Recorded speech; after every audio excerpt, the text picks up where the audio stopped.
Y'all used to hate on all of my moves, but now niggas on it. They used to bait me on me and my views, but now niggas on it. I used to tell them I'ma have me a show, but now niggas on it. Her homies on it, your homies on it. Y'all used to hate on all of my moves, but now niggas on it. They used to debate me on me and my views, but now niggas on it. I used to tell them I had me a show, but now niggas on it. Her homies on it, your homies on it. Realest podcast. What up, what up? We back. The Realest Podcast ever. It's your boy C. Diddy. Don't Dan gotta... Oh, the action? Yeah. I ain't gotta do it with this camera. The other camera, he has to trip the whole setup, get it going. Not quite this one. It's a lot going on. We probably should just jump right into it. Should we? Maybe. I don't know. How was your weekend? Yeah, we should just jump right into it. It's a lot going on right now, man. The weekend was cool. You know what I mean? You got Valentines, you got Galentines, you got I can't believe I didn't know what Galentines meant. Like, I seriously thought it was like how people be like Happy G Day. I thought it was like Valentine's, but we gangsters. Like, that's a real thing. Like, I didn't realize it was like for chicks, like just, you know, linking Yeah, up just with the ladies. Yeah, ladies. Yeah, Give it up for the ladies. Yeah. Hello, ladies. About me this shit. Like, yeah, I didn't know it was like just put on pajamas and link up and Drink wine and dance to Beyonce 7-Eleven. Yeah. Shit like that. Eat strawberries off each other. And then just like, hey, damn, like, I never noticed, like, Your pussy lips is your pussy kinda, fat as shit. Like, damn, like, let me Ain't a minute into this. you mind if I take a look? on a Quilly tip with Black Poppy, do you mind? Do you mind? You mind if I take a look, Yo. see what's going on here? Like, 'cause you that mind? Like, that's funny as shit. I just want to, just turn my light on my phone and inspect it a little bit. I wasn't expecting you to be holding like that. You rather slim in stature. Yeah, but I seriously thought Galentines was just people putting a G on Valentine's because, you know, we some gangsters. Same way they do Happy G Day and Right. everything else. You ever see that? I think it was a TikTok. The boy was like, niggas never can just say happy birthday. Yeah, yeah. Happy G Day, bro. Yeah. Like, what the fuck is a G? A G Day. Yeah. Yeah, no, happy cake day. Yeah. What's the one everybody Happy use glow now? day. Damn, I just seen it the other day too. It's not G Day. It's something. It'll Yeah, come. niggas use everything. Instead of just a simple happy birthday. Yeah. Happy birthday is universal, not niggas. Niggas gotta put the sazon on everything. Yeah. You know, to make it to this, it's always a random age. To make it to 39 where I'm from is a blessing. Ironically, I'm turning 39 in a couple weeks. So, real quick, sticking on the Valentine's Day topic, what I want to talk about is the fact that in the true spirit of American capitalism, Valentine's Day has gone from a holiday to a season. Like, Valentine's the Day. Valentine's Day stuff be up as soon as, like, Christmas is done. Yeah, literally, because it's like, all right, what we got in January? Martin Luther King Day, fuck that Yeah, shit. We don't really fuck with that. we only need a little kente cloth. They'll buy that shit. Go into February. Fuck all that though. You know what I'm saying? Valentine. You know what I'm saying? Yeah. So it's like, so now Valentine's Day is basically like January 27th to February 15th. No, like because you got to include Sausage Day. December 27th to February 17th. Yeah, it's a real season. This shit is nuts, man. Yeah. And it's all just in a spirit. It's like, all right, we've, rose to this big age now where, we're able to basically see things for what they are as opposed to what them crackers tell us that they are. Right. And you could basically point every fucking spot on the calendar where it's like economic enhancement day, like, you know what I'm saying, spur the economy day or whatever, every fucking month. And at some months there's multiples of them, but it's just like, all right, we gonna sell niggas turkeys, Christmas, Valentine's Day, income tax. Like, it's just all of this shit that's just basically designed to get Americans to part with their money and keep us in debt. And Valentine's Day has now been what's the word I want to use? I guess popularized is like a regular is the layman's way to use it, but it's just basically been placed so much on the forefront because they understand that women are the biggest consumers, and essentially it's like, all right, if you incentivize the women by giving them their own holiday, which is Valentine's Day is strictly for women. It's 99.99% for women. So if you give them that and then you make them put pressure on the men to spend their money, we're dumb. We'll just go and buy the most expensive shit that's out there because we ain't trying to go through all the minutia and figure it out. And then who wins? Uncle Sam wins. I was at the bank earlier today. Like, this is ridiculous. You know what I'm saying? It's just like, so it's just money coming out. Yeah. It ain't going back in. Like when I'm thinking about like Valentine's Day gift, and I'm just like, you know, the cologne I got was nice. You know what I'm saying? It was a good brand. You know what I'm saying? But, you know, in comparison, like, yeah, but I don't have a problem with at the end of the day, y'all all be like, oh, you know, every day is Valentine's. Every day is Valentine's Day. Every day is Valentine's Day. So what I need to know is, what did you get on December 28th? Yeah, like that. Like for Valentine's If Day. every day is Valentine's Day, then all this Venus, you know, all this. We can calm all that every down. house I've been in got some Venus shit laying around. Like, so every day is Valentine's Day. That's the rhetoric. Yo, listen, we've gone to the point where we can't even buy regular flowers. Regular flowers are out. Out. Yeah, I need the $1,000 flowers. Dog. It ain't gonna work. I mean, the 500s is like, Hey, all can right. you put the initial in there for me? Yeah, that's gonna be $1.50. Yeah, that's extra. an extra one. You know what I'm saying? The Mexican that we paying $4 an hour to do it, like he can't focus unless he get $1.50 I rode bump. past the gas station on Gray's Ferry the other day. They table was full. I'm like, damn, gas station man don't get off no Valentine's Day gifts no more because the $30 shit is out. Remember, you could go to the gas station and get the big bear, the life-size bear. Yeah, the Dan size. The bear. The giant Jones. The big bear. You like this. We was smoking big blunts, nigga. Like you the man showing up with the giant bear. What the boy say to Kev? You talking to the big blood, nigga. Like the big bear. Like you could get the big bear, the basket with the little body oil. Little Bath and Body Works, little butter oil. Little cucumber butter oil. All that shit is out, All nigga. that shit for $40. Where is my Birkin pussy? Dog. The bear look. You can tell they just ran the vacuum hose over the bear. He got the fresh fade. The Furby going this way, he going the other way. Now that we how they be with the fucking bear. Bear got a fresh lay down. You could get all that shit for $40 at the gas station. Not no more. Not no more, Fuck nigga. that. That shit is out, nigga. Like, what you want? Flowers. Bottega boots, Yeah. pussy. Flowers cost a stack. Boots cost $1,700. Bag cost $38. I was looking at a bag from Louis. That shit is out of stock in all 3 sizes. She's like, yeah, Valentine's shit was crazy. I'm just like, bitch. like, dog. Yeah, y'all made it that way. Y'all made it this way. It's nuts, man. I want to do my y'all weird. And because it's around Valentine's Day. Gotta be said, gotta be. I just was talking about it on Twitter. Yeah. The candy and the chocolate with dicks and pussy. It is so bizarre, yo. Like, if that's We need to get the song How Bizarre as a drop. How bizarre. How bizarre. How bizarre. If your girl was to give you some candy, best to get, like, that's a funny little joint, I guess, for y'all. In the, you know what I'm saying? In y'all house or whatever, whatever. Y'all some motherfucking freaks, but it's funny. Y'all some freaks, but whatever. It's funny. But it's like the fact that I go on social media and see so many, like, chocolate dongs is crazy. To see candy, like, people, like, you got Let Me Eat That Pussy Girl laid out with roses and shit. It's just, this is weird as fuck, yo. This is going to be our best show of the year. You can't be this horny, It's yo. 8 minutes in. We're off to a racing start. The chick earlier, she showed the candy she got her boyfriend. It was 6 dicks, like chocolate dicks, and it said, "Come here, bring that dick here." Why? Like, what the fuck do we need to see this for?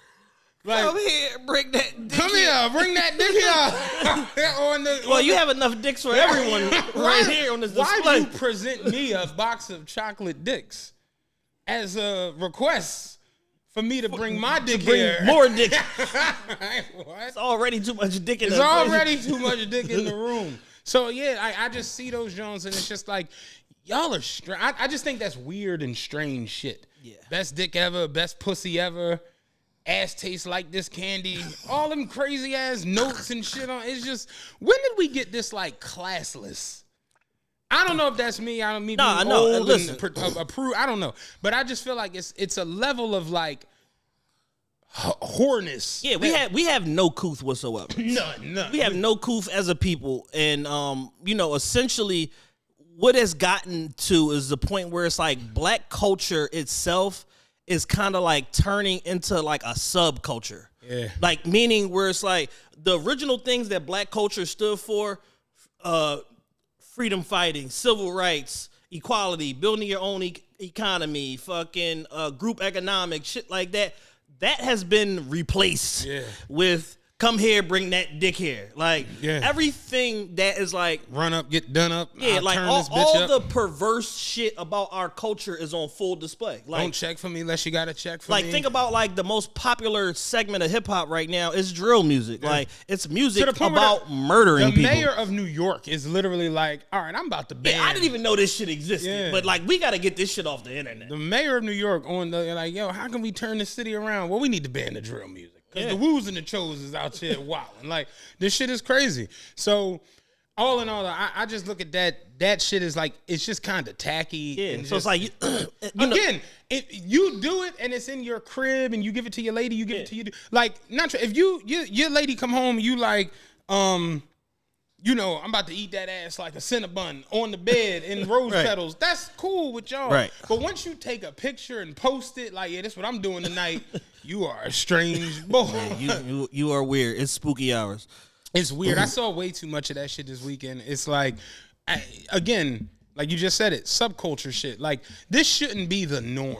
Yeah, it's all pushed to the forefront. Like, the Islamic religion teaches you to conceal your sins. And you in a city where 42% of the black people, I don't fucking know, I made that number up, are Muslim, and nobody's concealing their sins. Yeah. Like across the board, Muslim, Christians, black Jews, nobody's concealing. Everybody's just putting their mayhem on full display in the name of clout chasing and getting attention. And oh, look how funny everybody's a fucking internet, some combination of an internet critic, a comedian, a prankster. Like, everybody's like, nobody's just regular human beings no more. Like, it's no, and again, Valentine's Day, you want to celebrate the love of your life. That's perfectly great. You know what I'm saying? We did shit for our ladies and just and it's like, that's nothing wrong with that. That's perfectly fine. But again, if I was to present her with a gift that say, some chocolate and it say, pussy tighter than me in a Ferrari, this is weird once it goes on the internet. You understand what I'm saying? It's funny in the house. But once it goes out into the world, we doing too much. Now you doing that, and that was more so it's doing too much, like because it's more so for shock value. Yeah, and for look at me, somebody had because I posted it on my Twitter and had reactions about the shit. It's all about the hey, shout out genius. It's all about the hey, look at me. Yeah, and it's just like we didn't need to see this. Like we didn't need to. This is bizarre. Yes, you know what I'm saying.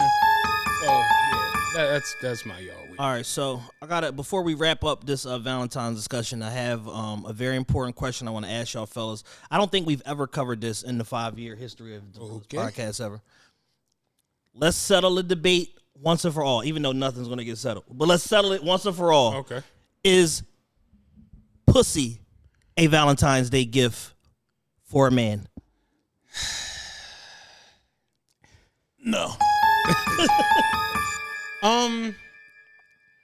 I like things. You know what I mean? Like that. I like stuff.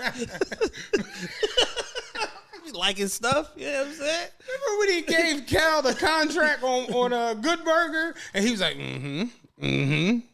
I know some of these words. Like, God.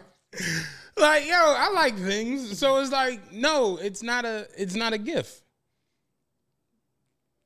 You would think it would be that straightforward, but women will fight you. There's a population of city girls out there that will fight you tooth to nail because this is all I got. I don't have anything else. I mean, I don't know because I get gifts, so as you do, like,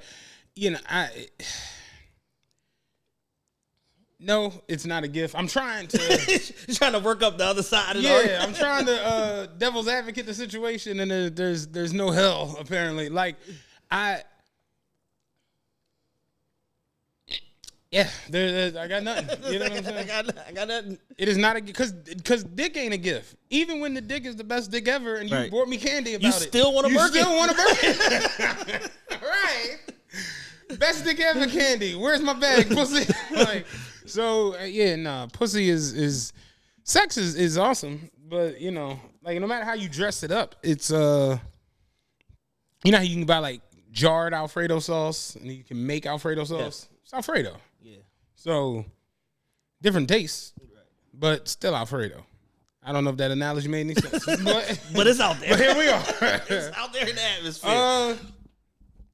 I never really got like just straightforward pussy as a gift. I guess it's pussy in there. I have. Okay. I've been given just, you know, Did you feel appreciated? Not really. Okay. Not really.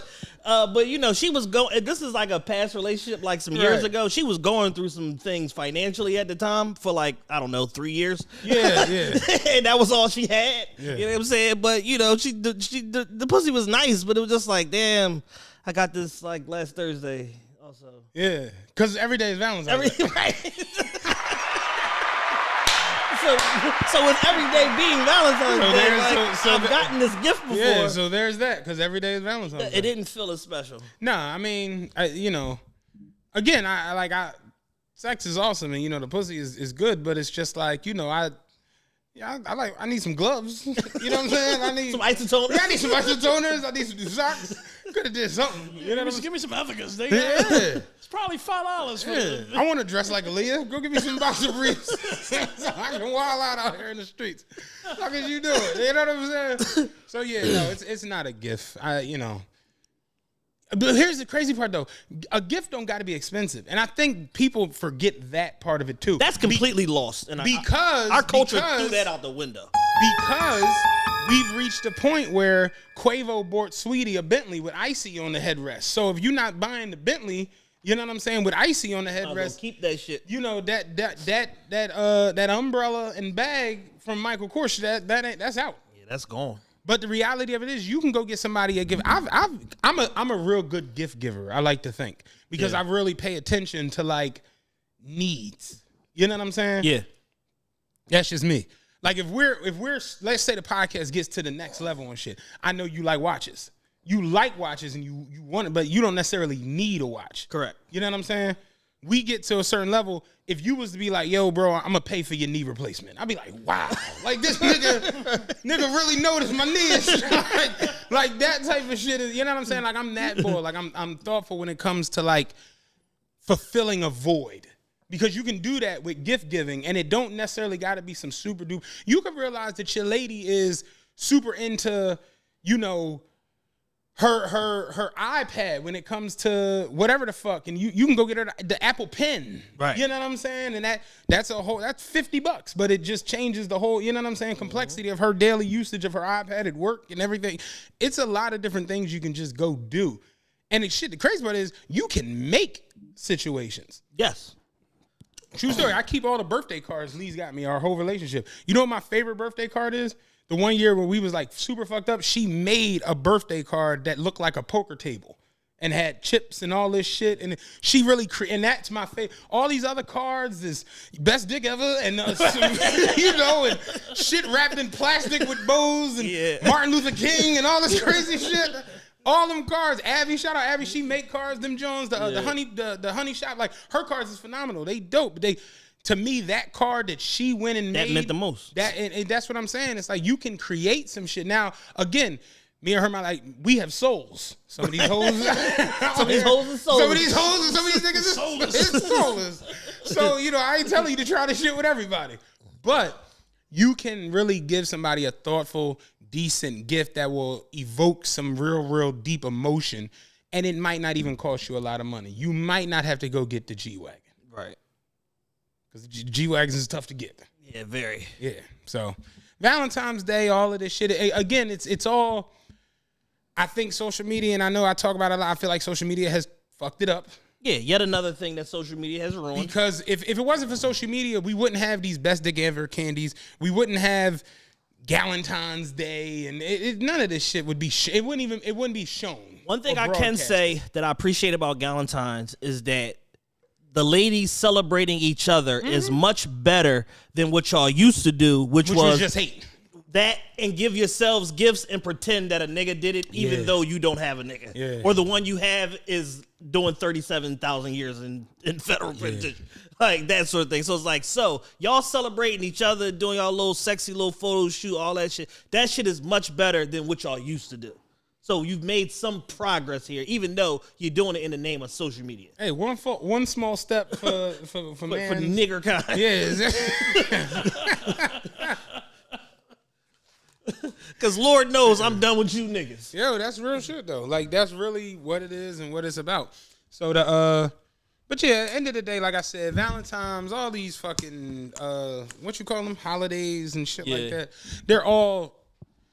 It's a lot of gray area, right? In a lot of these things now, because again, the shit from when we were children, and I'm not even going that far back. I'm just talking about 25, 30 years. Yeah. I remember my mom was real big on holidays. Like she would decorate the house and, it didn't matter what it was, Christmas, Valentine's, all of that shit. She would always do something. My mom always gave us Valentine's Day cards and little candies and you know what I'm saying? And you really don't got to do much. It's just the thought. Yo, I was thinking about you. You know what I'm saying? Here go this. Here go that. Here go that. And a lot of that has been lost for what we was talking about. Shock value. Hey, look at this. Look at me wilding. You know what I'm saying? So I say all of that to be wilding in a couple hours.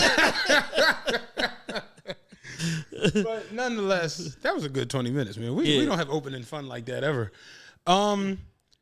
I want to go into the past week of podcasting here in Philadelphia.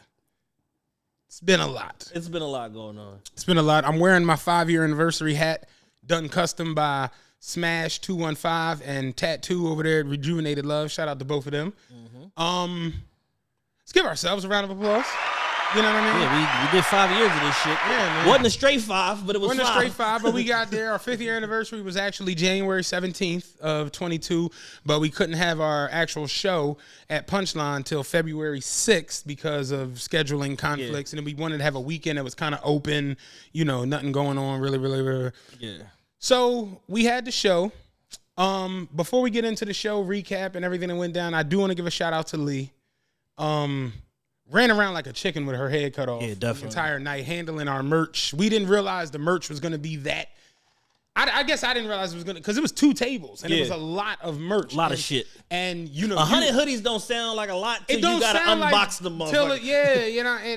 And we was there, and then in the midst of that, my pants had got ripped on the gate, and you had to go get needle and thread, and she was sewing the pants and handling the merch. I'm in my drawers. That shit was crazy. So it was wild. But, shout out to her for handling all of that. You know what I mean? Like, that was definitely big. And then in the process, she lost something, and she was kind of down about that. And then she was like, this is your fault, nigga. But we got past all of that. You know what I'm saying? But yeah, shout out to her. Definitely shout out to Lee, man. She bust her ass for us on Sunday. Definitely. But yeah, we get to the venue, and I was the only person that didn't go through security.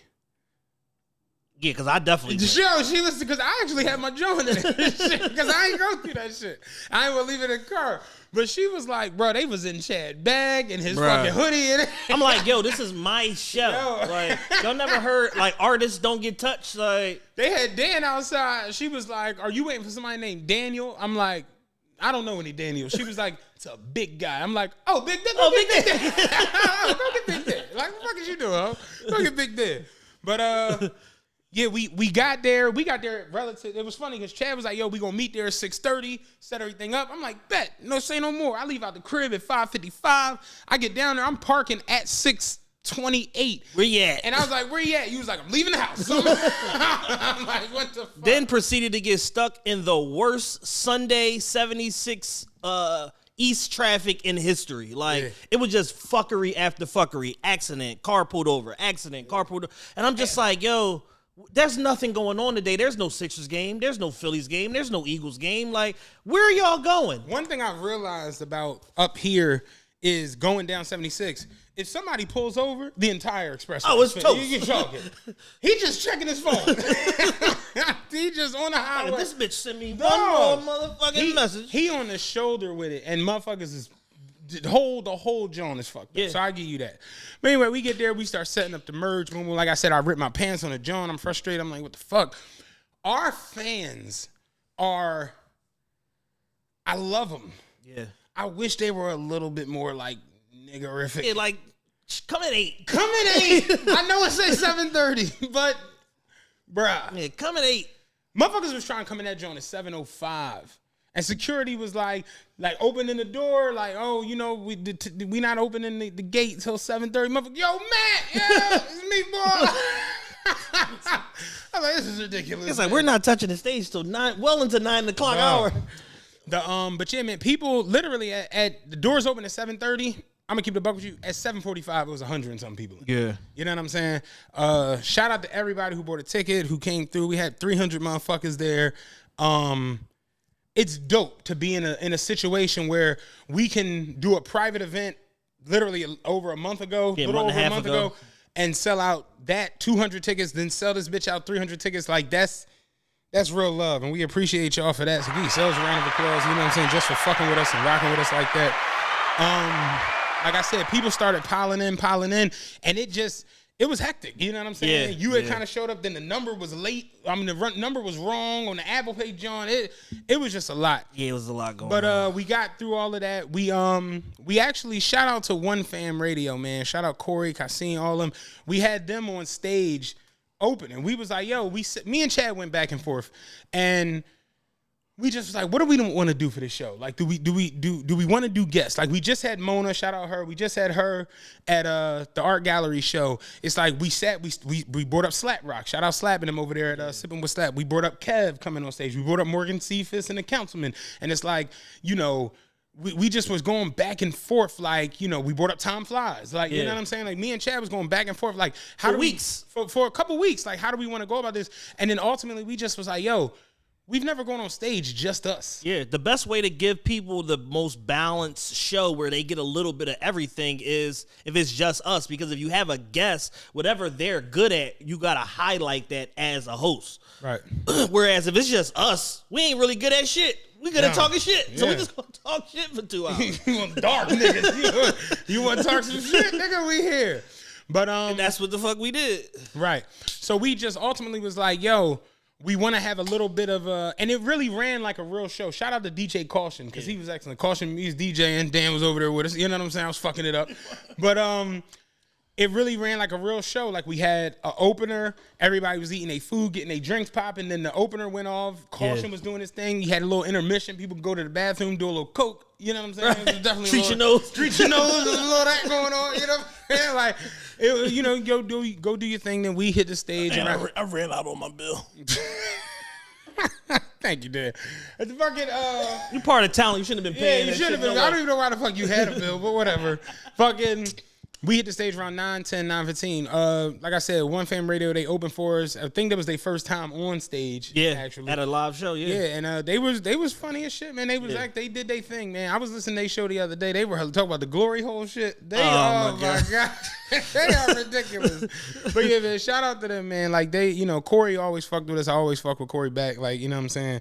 You know, nigga got beefing broccolis. You just gotta give him what he want. Nigga gonna open it, man. Go over there. Hey, man, go over the fucking show up. Whatever. You know what I'm saying? Got an unlimited stash of chuckers. Yeah, ain't much you can do with a nigga like that. Ain't much you can do with a nigga.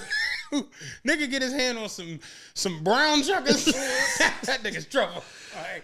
Really? Oh yeah, and shout out to Corey and his girl. They had their baby on Sunday. Corey was actually on some Odell Beckham shit. Yeah. You see, Odell was like, let's not even bring that up. You know what I'm saying? Because his girl was going. The crazy part is Jefferson's girl actually had the baby. Yeah. Yeah, but Corey literally. Corey did it first. Corey did it first. Trendsetter. He literally came off the stage. Was like, all right, boy, I'm out of here. And I was like, damn, nigga, all right, you got your chuckers and shit, but you ain't gonna stay and watch us. He was like, no, my girl she went in labor. I'm like, oh shit. Oh, you gotta go. Yeah. You have to leave. Yeah.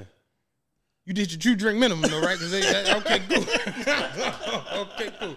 Take care. Right. But yeah, like I said, they went on stage, they opened. It was cool, man. Just seeing them, like, And shout out to Crown Royal. Shout out to Crown Royal. Shout out to Tom, my lifelong friend. You know, Tom hat was amazing. Yeah, he had a beautiful hat. Yeah. That was at least a $300 hat. I said at least a nickel. Yeah. I want one, but they a nickel. You know what I'm saying? Yeah, so When he was like, yo, I got your hats. They in the bag. I'm like, you got one of them? No. He said, no. I got your Crown Royal hat. It was a Kettle One hat. Kettle One hat. There you go. Like, what warehouse did you just randomly grab these? But yeah, shout out to Tom and Dre. Tom works with Southern Wine and Spirits. They, you know, one of the biggest accounts that handle Crown Royal. Yeah. And Dre works for Diageo, so he has a whole nother thing that they came in and they did like a buy down on y'all drinks and shit. So if y'all see Dre Francis on IG or NASDAQ the Maven, make sure y'all thank them if y'all was at the show, because they got y'all that free and that discounted liquor. Yeah, for sure. Like I said, it was dope, man, seeing everybody come out, you know what I mean? Like I said, packing that room. That room was definitely different than the first show we did. Oh, yeah. You know what I'm saying? Way different. Way different. The energy in there was way different. You know, like I said, we put together a real show. You know what I'm saying? We had a real live merch table. It's still some merch available if you want to DM either one of us to get the shit from that night. Because that shit will be going soon, especially once we hit the road and shit. So definitely let us know. But we had like a real merch table, real DJ, real cameraman, and Dan. Now you wanted to speak of the photographer. Oh, what man. exactly happened? Because I have no clue. I'm gonna knock the photographer the fuck out. That's what's gonna happen. Like, I'm gonna knock the photographer the fuck out. What the hell happened, man? Essentially, I'm recorded in Yale War Star. like the nigga decided that I'm gonna take 35 photos of the audience. There are no photos of us from the show. They don't exist. Like, you know, we had a show. We're talking about it right now on the show, right? Yeah. Like, I'm breaking a fourth wall right now, but like, we had a show, and the photographer didn't think like, let me get some photos of the niggas whose show it is. Right. You know what he did? He was like, oh, this is a good. Oh man, this crowd full. They really in here. Photo. Step back. Oh shit, this is even better. Another one. Oh damn, if I go back to the wall, I can get the whole. Another, there's 35 of those crowd shots and just random people. Like, it's like you didn't even take pictures of like people I know. You just took pictures of just random humans, man. And I'm just like, and Dan said the dude sent him like a super artsy text, like, no, I was trying to capture. He said I didn't even read the rest of the shit. No, because what I was trying to capture was the essence of Black joy. Exactly. During Black History Month. Yeah. I read the first sentence. That was Tap the fuck out. Tapped out on the first sentence. So where are the pictures at? Oh, I have them on a Google Drive. It ain't much there. Okay. It ain't much. Yeah, man. Dan said, I said, damn, where the photos at? He said, oh, damn, my bad. I forgot to send them. Then I looked and I scrolled and it just was like, scrolling this and it just stopped. And I was like, oh, that's why you ain't send. That's why you forgot to send them, because it ain't no fucking pictures there. That shit was especially bad, man. So for now on, I'm just going to pay the tab, hire Newski, and just be done with it. Yeah. That's just pretty much what it is. I give Kyle a shot. Kyle takes some pretty decent pictures. For sure. And he didn't give me my canvas that I wanted. You know what I'm saying? You know what Drake say. Since my text message didn't resonate, I'm gonna say it here. Like, yeah, I didn't get my canvas or the Broad Street shot I wanted, but he takes some real dope Jones. I'm a in-house motherfucker. Like, you know what I'm saying? If I know you and I know you serious about what you got going on, you know what I'm saying? I'm gonna fuck with you. You know, like that's why it was dope about having Black in them on the stage, where it's just like, dog, like how cool would it be for them to get to that level and be like, yeah, the first joint we ever, like, you know what I'm saying? TRPE. Exactly. That's dope shit to me. So, you know, like, I don't know how else to state it. Like, I had a good ass time the other night. It felt fun. The vibe was, you know, I'm not even in the vibrations, but the vibrations was decent. Yeah, everybody had a good time. I got a lot of feedback. You know, I've talked to probably a good amount of the people that was there at the show, people that missed it and things like that. But the one thing that I was just like super salty about was the photo situation, because it's like we didn't take as many pictures like we did last time because we were relying on the photographer to capture a lot of this shit. And I'm just seeing the pictures he got, and I'm just like, yo, I'm gonna DDT this nigga on the cement. And I said it at the end of the show, like, yo, stick around. Like, I want to get pictures. And I didn't even get as many pictures as I wanted to give people because y'all don't listen. But I've become you got some, I got none. I've become big on that shit because it's like Drake has a line where he was like, watching whole shows embarrassed to pull my camera out. Like, everybody's too cool. Like, everybody, instead of just being a fan in the moment, like, motherfuckers will see somebody, even at, like, I told you where, like, I couldn't do certain shit with certain people and shit, but it's just like, man, fuck that. If I want a picture with Madonna, I want a picture with whatever. It's Right. like I'm not like you allowed that, but nobody wants to be Joe, and everybody wants to be cool as shit. So it like ruins the feel or the vibe. Yeah, when I was promoting, I had to get out of that because we would book all these different people, and I just wouldn't take pictures with them. And after a while, I was just like, yo. Yeah. Promoter. Yeah. Like, I used to make an excuse for myself. I'm gonna send these to the jail. Send these joints on top.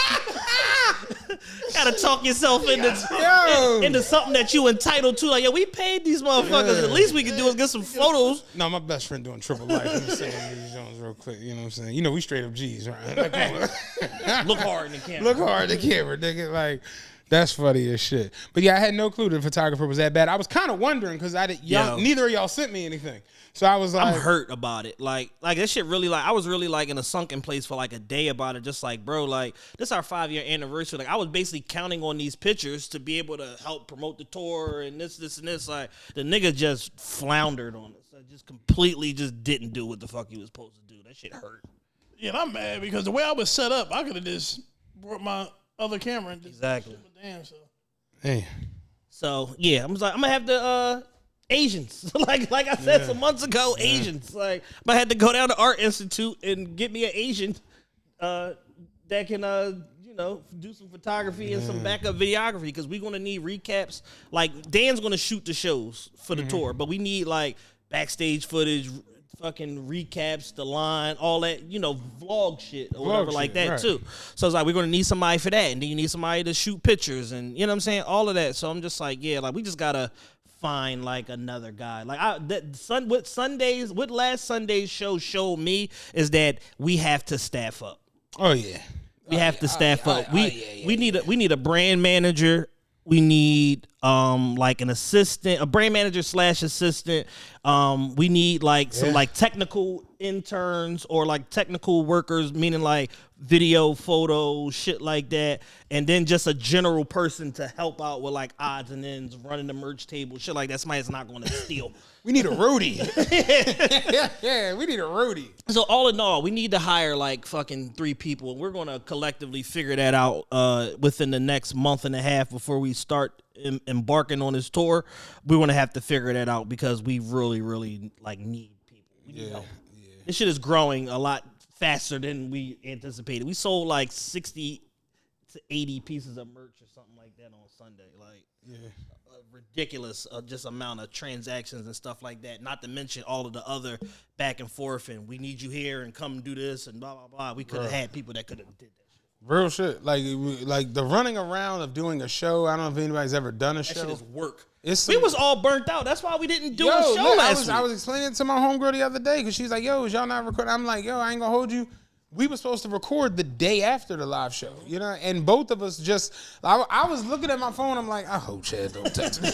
I had no energy, man. But whatsoever. I just was like, yo, I hope this nigga don't text me about recording. And finally, when we spoke, we didn't even mention recording. Yeah. And I just was like, so you good on our recording? You was like, bro, today is a do nothing. It's a do nothing day. I went outside for 1 hour last Monday and immediately brought my ass back in the house and just did nothing, man. I was burnt the fuck out. I like that Monday, I didn't do jack shit, really. No. I kind of just laid the fuck around. Like, I didn't really do nothing. And it's just like, yeah, that shit is, it's work. Shit is hard work. It's hard motherfucking work. What do you say? It's hard work being this pretty. Like, that shit is tough. And, in a weird way, I'm gonna keep it a buck. And again, I'm not putting us on no pedestal and saying we better than what the on stage is nothing. No, I could do 7 hours. Yeah, the on stage is. I don't even think about it. I don't get nervous. I don't get worried. Y'all like these stupid ass stories? I got stories for days. I could do this shit for 2 days. So it's like that part is never a issue. It's the. And it's crazy because I've kind of gotten like you now with the anxiety of, is this going to go right? Is this going to get messed up? What's going to be? And sure enough, when I got out the car and went in and the girl was like, oh, yeah, you can come in now. You artist with the boo, boo, boo. I'm like, yeah, it's me and my peoples of this. She was like, yeah, cool. I turned around and court that gate. I'm like, here the fuck we go. Here go the bullshit. Here we go. Yeah. I called you Snap. Where you at? Where the fuck you at, nigga? Just rip my fucking pants. I turned around to Lee, and Lee was like trying to ask me, like, are you leaving your joint in the car? And I looked at the car, I'm like, what the fuck are you asking me now? She was like, don't worry about it, because you fucking snapping. I was heated.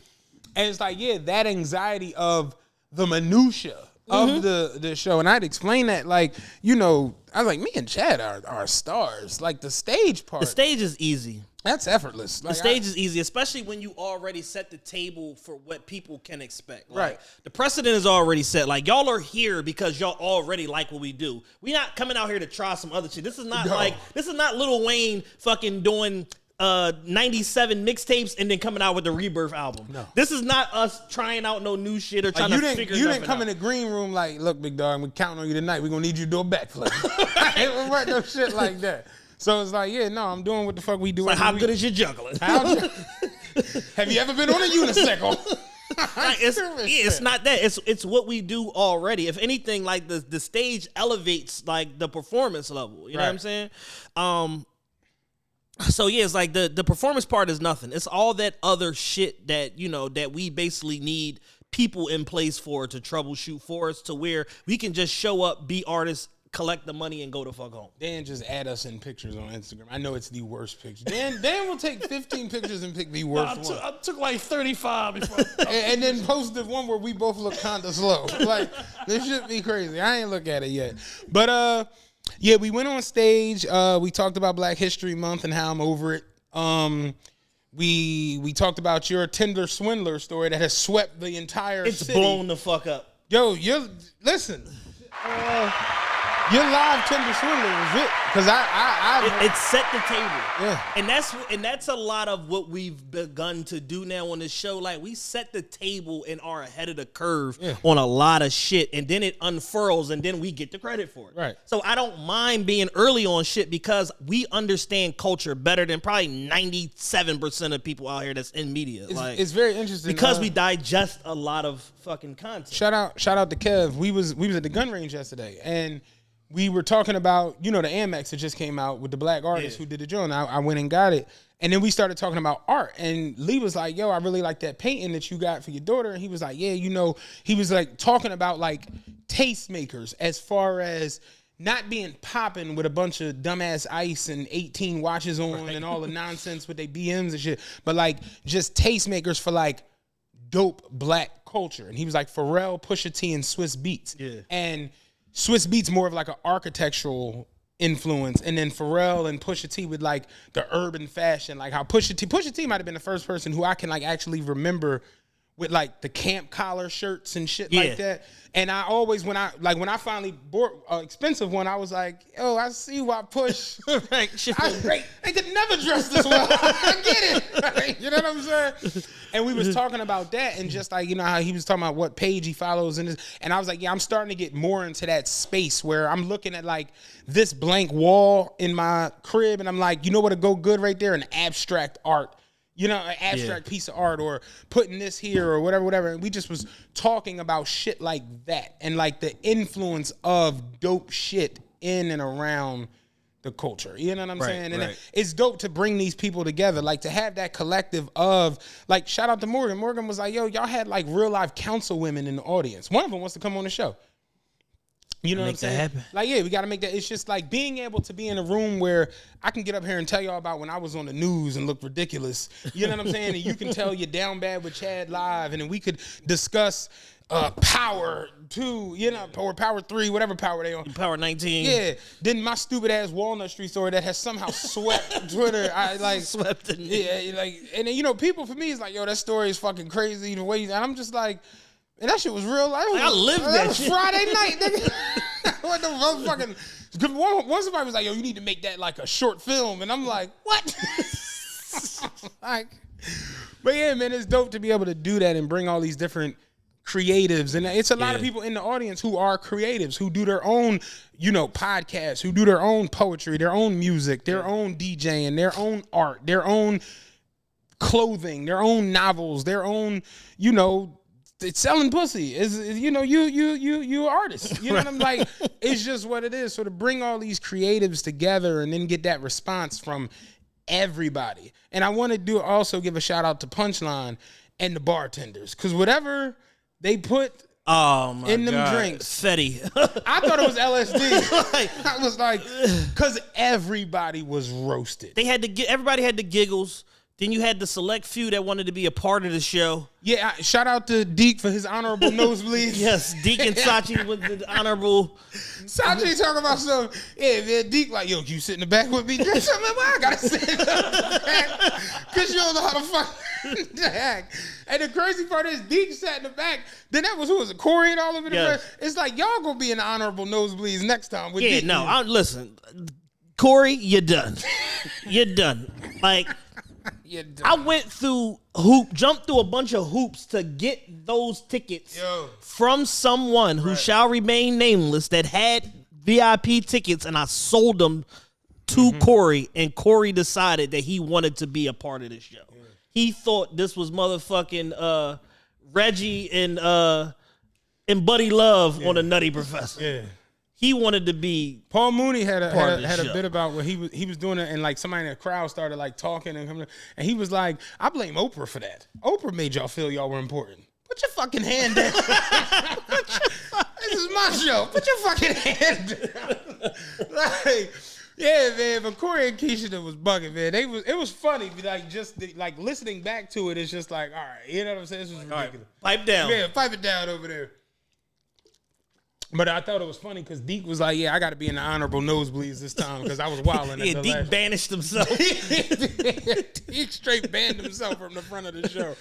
But all in all, like I said, fun night, fun time on stage. At the end with Caution, it's getting weird, Caution. Play some music. Play some music. And his Jones, when he comes in with the glass breaking, people are like, yo, almost crashed my car. If you listen to that shit in the car, that shit will scare the fuck out of you.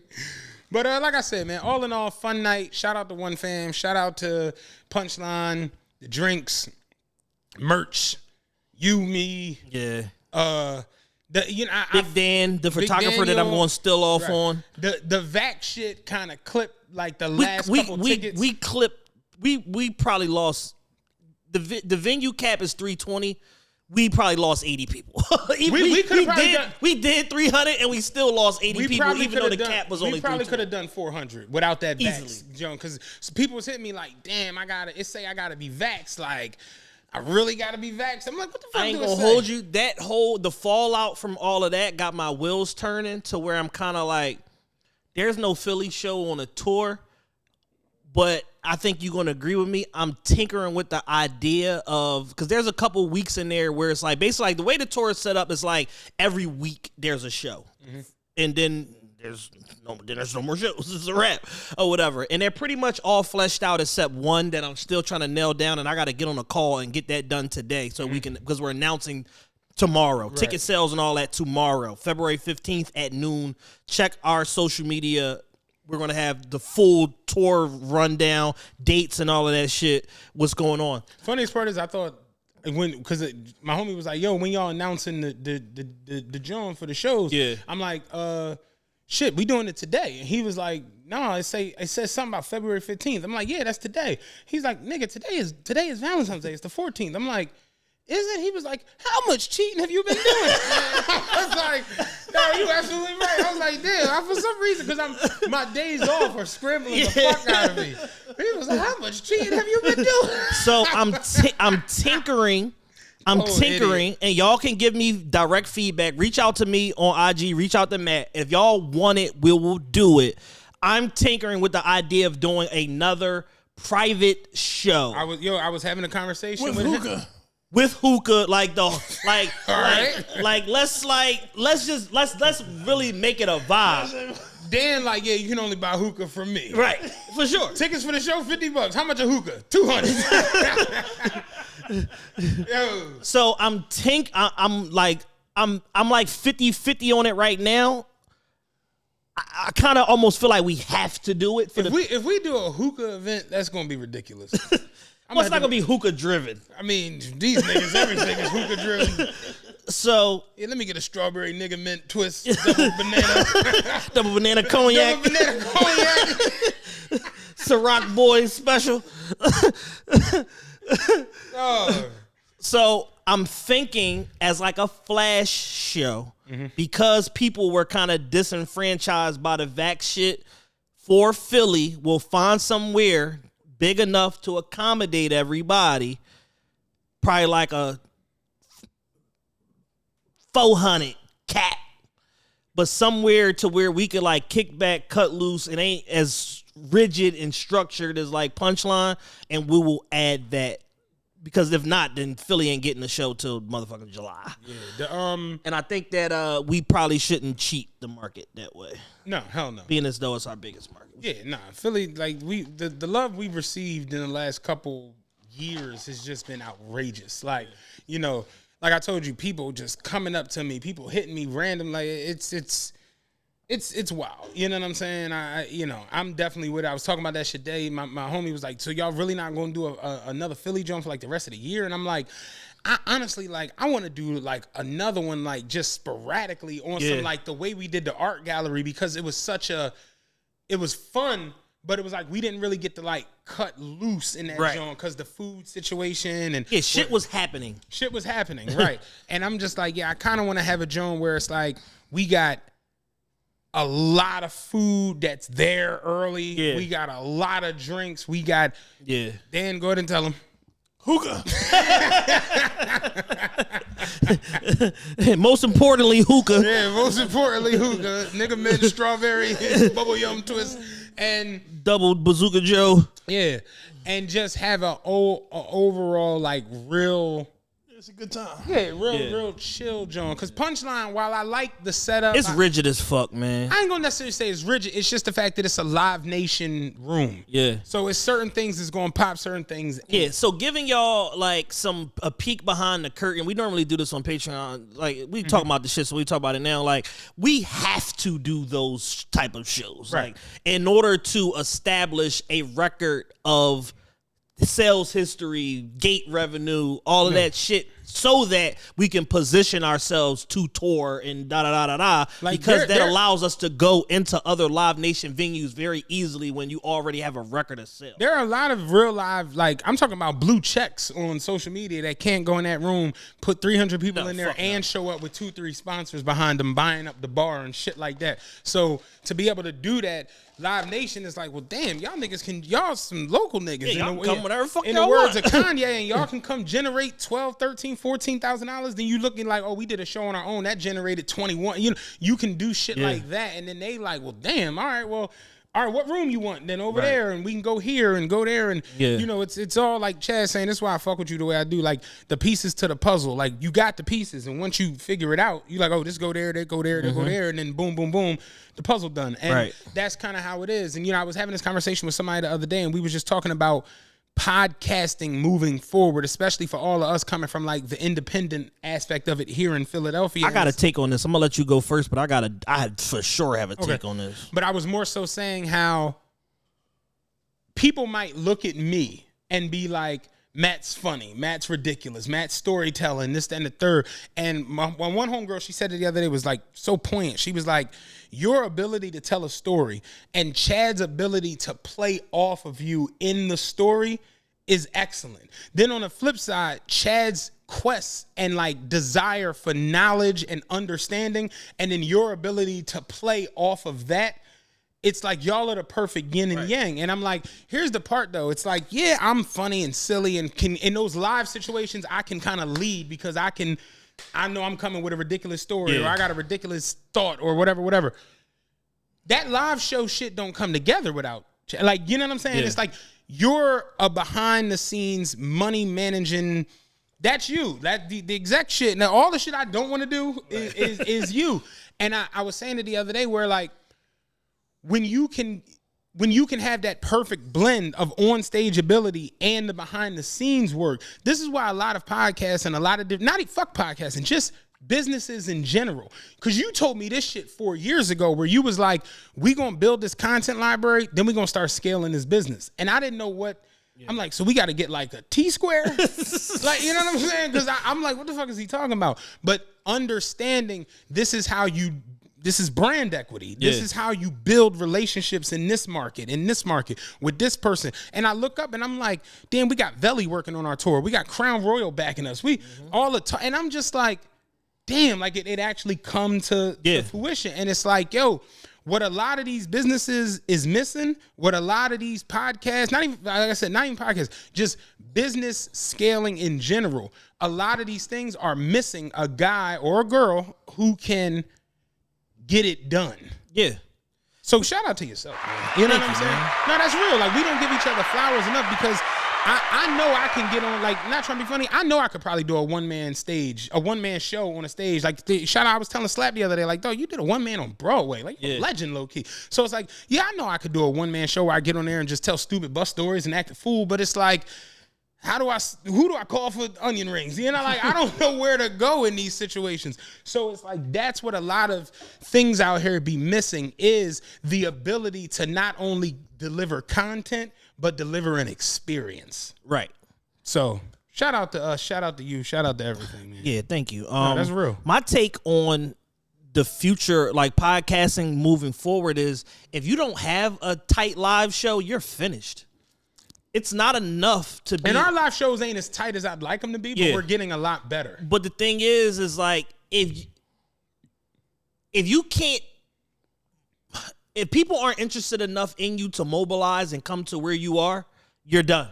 It's like, because you talk about the party shit when y'all went to Atlanta. Like, goes back to our second episode on the Patreon. If you get on the Patreon, go back to episode 2. That was the joint where you broke down party promoting in Philadelphia and then being able to take it on the road, and how people will think, oh, I'm popping, and then go to Atlanta and nobody shows up. Go to Charlotte, can't get it done. Yeah. Go to New York, can't get it done. So yeah, that's real. Yeah, it's like, yo, if you are unable to mobilize people, even if your show is bad, but if you can mobilize people, eventually the people that come to the show will either tell you, hey, your show sucks, you need to get better, or they'll tell you, hey, we fuck with you, so tighten up XYZ, and then you'll become better as a result of it. Right. But if you can't mobilize people to move in your direction when you need them to, in order to help monetize your operation, you're finished. Because as we start eradicating COVID and all of that shit, and then all of these venues that are owned by Live Nation and AEG and these independent investors and shit around the country, they're looking for content to fill their fucking venue space with.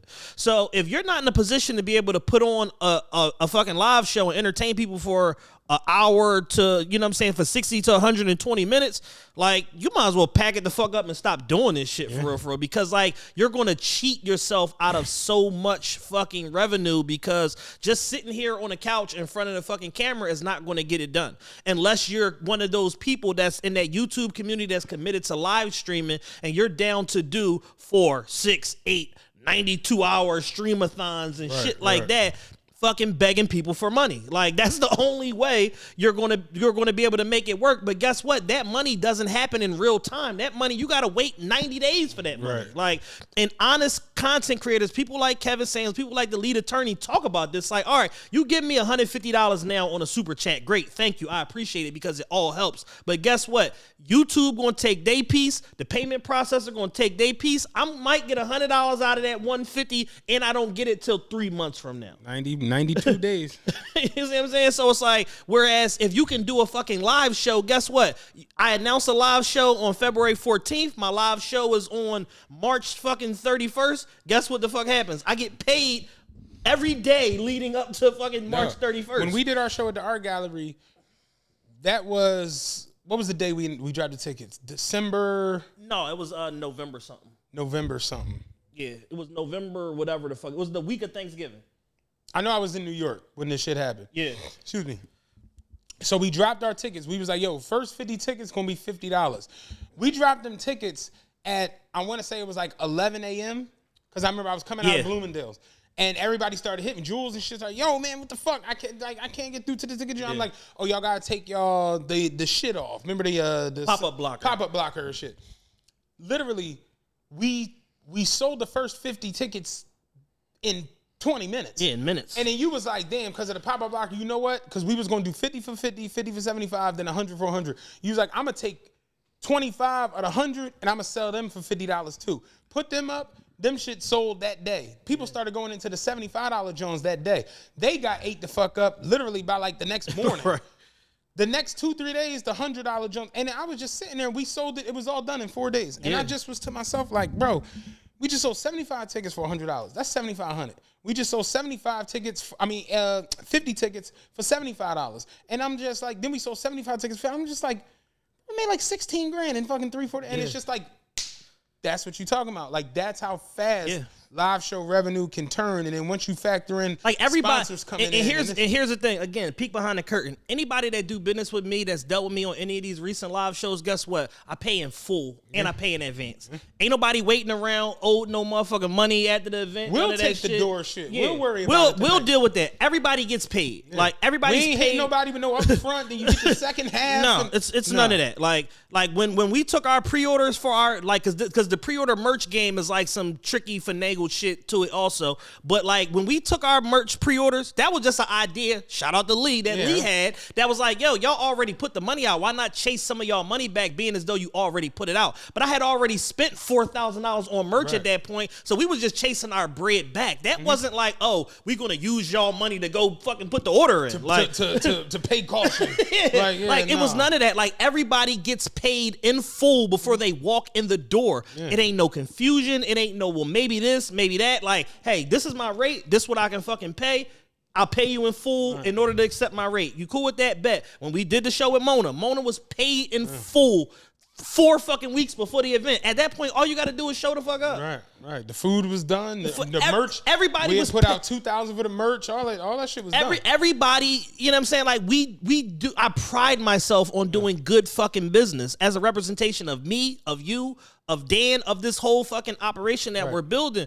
And like, I don't want nobody like, them niggas over they can't. Yeah, no, like, I don't want none of that shit. They fucking can't. You know what I'm saying? And it's like, and back to the point about building a content library, it's crazy because, you know, like you were saying, like we've been in business for 5 years now. And at that rate of doing a show a week for 5 years, that's like 250 shows. Just in the last year with us having fucking Patreon or whatever, because the audience was willing to, you know, to pay for it or whatever to help with the operation, we've now back on pace to where we've cut 270 shows in 5 years just because Patreon got 80 fucking shows on it, plus endless other fucking random content. Right. You know what I'm saying? Credit tips and this and this. So it's like everything feeds through one another. Like, real shit. I said it at the live show. Y'all are the most important part of what the fuck it is that we do, because if y'all don't listen and y'all don't care, it ain't no point of us doing this. Absolutely. Like, if y'all not willing to fucking pay for Patreon, we ain't gonna do it. If y'all don't want to come see us fucking live, then we don't have fucking live shows. It's very, very simple. Somebody asked me the other day, he was like, yo, man, I've been wanting to do the podcast thing for a minute. And I'm like, so what you waiting on? He was like, nah, just like, you know, like, damn, like, I feel like, am I just being Joe? Like, is it overly saturated? And I'm just like, honestly, yo, everybody has something totally different to bring to the thing. Me and you don't do what one fam do. Correct. One fam don't do what Sippin' with Slab do. Sippin' with Slab don't do what Bria and Amber do. Like, you know, like, they don't do what Fegan them do. You know what I'm like? They don't do what Deke do. Deke got a solo joint that ain't what his peoples do. You know, like, it's everybody got something different, but I'm like, I had a dope convo with Nas the other day. Okay. From the office, and we were just talking, and, you know, shout out to him, shout out to him. I told him we definitely need to do a collab show. I actually miss Nas a lot. I haven't gotten off a good Muslim joke in a while. You know what I was just like, yo, like, you know, at this point, it's just like, this is kind of what the city needs to see to show a solidarity, because like people will make up their own narrative. Just if it's not implicitly stated, like, oh, well, how come and they can, and it's like, nah, like, we fuck with them. Like, you know what I'm saying? So I'm just like, yo, at this point, it's just like, we need to just do that show. And it needs to be a thing so that everybody can just see, like, oh, no, they fuck with each other and just get it over with. Right. Like, but we was having a real good conversation. He was like, no, I ain't going to hold you. I've said it on the show. Y'all was the reason that I was even interested in podcasting and shit like that. And it's stand-up, thorough men like that make this shit worthwhile to do, because it's not no ego in it. It's not like, there's no posturing. Like, people paying respect to the architects, and it's just like it's no reason to act like a hoe in it. And it's funny how you said you and Nas had a me and Slap had a combo the other day, and I told Slap because Slap was like, yeah man, like we shit, because I was like, we talked about having you on the show, and he was like, oh man, I'd have definitely opened up for y'all, and I was like, no, like with us, like on this, like, and he was like, oh no, like shit, we would have done the opening up then, and I'm just like, yeah, honestly, I would have felt like it was kind of like a slap in the face, like a little bit of like a disrespect, because you got skin in the game. You know what I'm saying? Like your teeth are long, and I'm like, you legitimately have been doing one man shows, like, and I'm like, dog, you did a one man on Broadway. Like, do you understand? Like what? Like that's not normal shit. You know what I'm saying? So I was like, me personally, I didn't really say it, but I'm like, I wouldn't even have came to you on some like, yo, can you? Yeah, that was never even a thought. Right. The thought was you and Tom Flies doing the entire show with us. Like, you know what I'm saying? So, and he was just like completely egoless about it. Like, no, dog, I would have opened up. Are you crazy? Like, you know, and I'm just like, damn. So I was like, yo, when we go on the tour, you know what I'm saying? We definitely got, especially in New York for sure. You know what I'm saying? But yeah, shout out Slab over there. Shout out Juanita sipping with Slab. Like, I listened to they shit. I was literally listening to Joan, but they had Tattoo on there, like driving back from Delaware yesterday, and they was talking about the top 5 Christmas movies or whatever, and Tattoo was on there talking about the most unrealistic Christmas movies ever. You know what I'm saying? And it's just like, I like all the different content that go on. Like, I wouldn't understand. Feek posted Cage Day the other day in front of Woody's. You wouldn't understand it if you don't listen to the fucking show. You know what I'm saying? It's just a lot of shit that go on. You pay attention to it and you fuck with it, and people will create beef or create issues that ain't no real shit just because at the end of the day, not trying to be funny, me and Chad live down the damn street from each other. Right. So, you know, we don't gotta go nowhere. You know what I'm like? I don't like, you know what I'm saying? We come to fuck here, we record, we in the comfortability of our own spaces. Damn, what you got? Hookah. You know what I'm saying? It's a big ass karate hookah right over there. We want to spark her. It's like we get to fall back and chill. So it's like, you know, we don't necessarily got to go here or go there, or we not in the same space where other creatives are, where, you know, like you might run into somebody. Oh shit, y'all doing? Yeah, I'm gonna come. It's none of that. So, you know, it's just, and like I said, we've gotten in the real good flow of me and you. Yes. And people don't dig it. And that, you know, again, pull behind the curtain.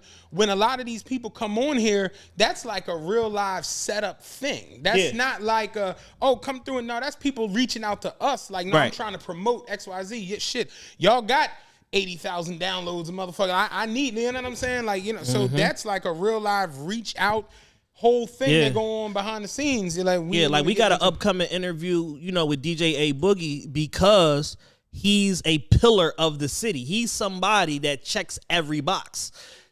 That's kind of like us, where it's like he ain't getting his full props and his full disclosure on like people giving him his credit as a brand guy, as a marketer, a radio DJ, and he's still in the clubs fucking 6 days out of 7 a week, a family man getting his paper on his purpose. And I'm just like, like these are the type of people that I want to talk to.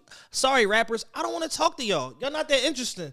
Y'all don't really have no fucking stories. Like, y'all full of shit. Like, you know what I'm saying? So the ones that we have talked to are the ones that are authentic, have a story, not fucking completely full of shit. My man the other day was like, y'all need to have like some rappers up there. I'm like, we got to bring Bang Bang up there. And he was like, think y'all have him on? I'm like, yeah, I'd have him back. I would have him back. Right. I feel like he has a real live story. And he support the shit out of it. Entertaining. And he fucking fucks with us. And it's like, you could see the energy in him before we even cut the fucking mic on. Like, you know, he understood certain things and certain jokes and goings-ons. And like I said, he just a super supportive. Everything we do, that nigga's super duper supportive about, while he got his own brand he fucking building, which is why every time I see him something, I post that. I got his music on my workout playlist. You know, like I fucks with Bang Bang. So it's like, you know, as opposed to just the rapper that's going to come up and like, how your mama doing? Oh man, I'm from the trenches. You know what I'm saying? I don't want to hear I'm from the trenches. Shot my mom in the cast a couple years ago. You know what I'm saying?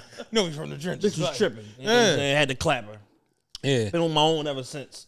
But all in all, for us to get to the 5-year and be where we at now, where we can make a lot of these moves, make a lot of these decisions, influence a lot of different things, help people, you know, be an inspiration. Yeah. I got that one the other day. Like, bro, you straight inspire me to do this one. And I'm just like, damn, like I never had nobody come up to me on the bus. Like, you know you inspire me.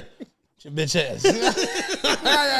I hate you, motherfucking ass. You know I hate you niggas. You inspire me. You inspire me. Bus driver inspire me. Yo. Backdoor dickhead. Yeah, backdoor dickhead. Even though you inspire me, you know, like I never got that. So you know, it's dosing. It's dope And like I said, the 5-year show was fun. Like you said, we are our hardest critics. Yes. Because I even afterwards, and it's so bizarre to have so many people like, oh man, that Walnut Street story was fucking crazy. I was dying. I've had so many people this week tell me, and I'm like, I feel like I've told that story better in my life. Well, I've never heard it. No, I'm not, because I've told it to people before, and Yeah. I just feel like there was poignant points that I kind of just like Glazed over. forgot. Yeah. Honestly, like I just like, even down to the whole thing when we stepped off and had the whole conversation about the bottles. Like when he was like, let's get a bottle of champagne, a bottle of tequila. I legit was like, you can't even do that. Because I was so ignorant. You know what I'm saying? This is not the state store. I was like, you can't do that. He's like, what are you talking about? And I was like, you can't buy whole bottles? Because that's when Drake was like, wine by the glass, your man a cheapskate. I was like, He's going to read me like that? I didn't know. I had no concept of this. Read me like that, Aubrey? Yeah. So it's just, I felt like there were poignant points in the joint that I just kind of missed. So it just be so wild to me when people are like, man, you the best storyteller. I always feel like I can do something better. Yeah. I feel like even when we discussed television back in the day, there were just points that I just kind of just like forgot. Not forgot because I didn't plan on talking about that. Yeah. But just when I thought about it afterwards and I was like, damn, the Ku Klux Klan on Jerry. Like I was like, I remember the black chick had the cowboy boot and she bust the white chick head open and her shit was leaking. Like, what in the Dusty Rose is that? Like, it's just so many little Jones that you just, in the moment of it, you kind of go. And then when you listen back to it, I guess I'm kind of like a perfectionist in that. Where it's just like, damn. But when I mentioned the Ku Klux Klan, you was like, who got questions for the Grand Wizard? I fell out listening back. Because the Grand Wizard dead ass used to be on Jerry Springer in the purple room. Yeah, either purple or red. You a big dog in the purple room for the Klan.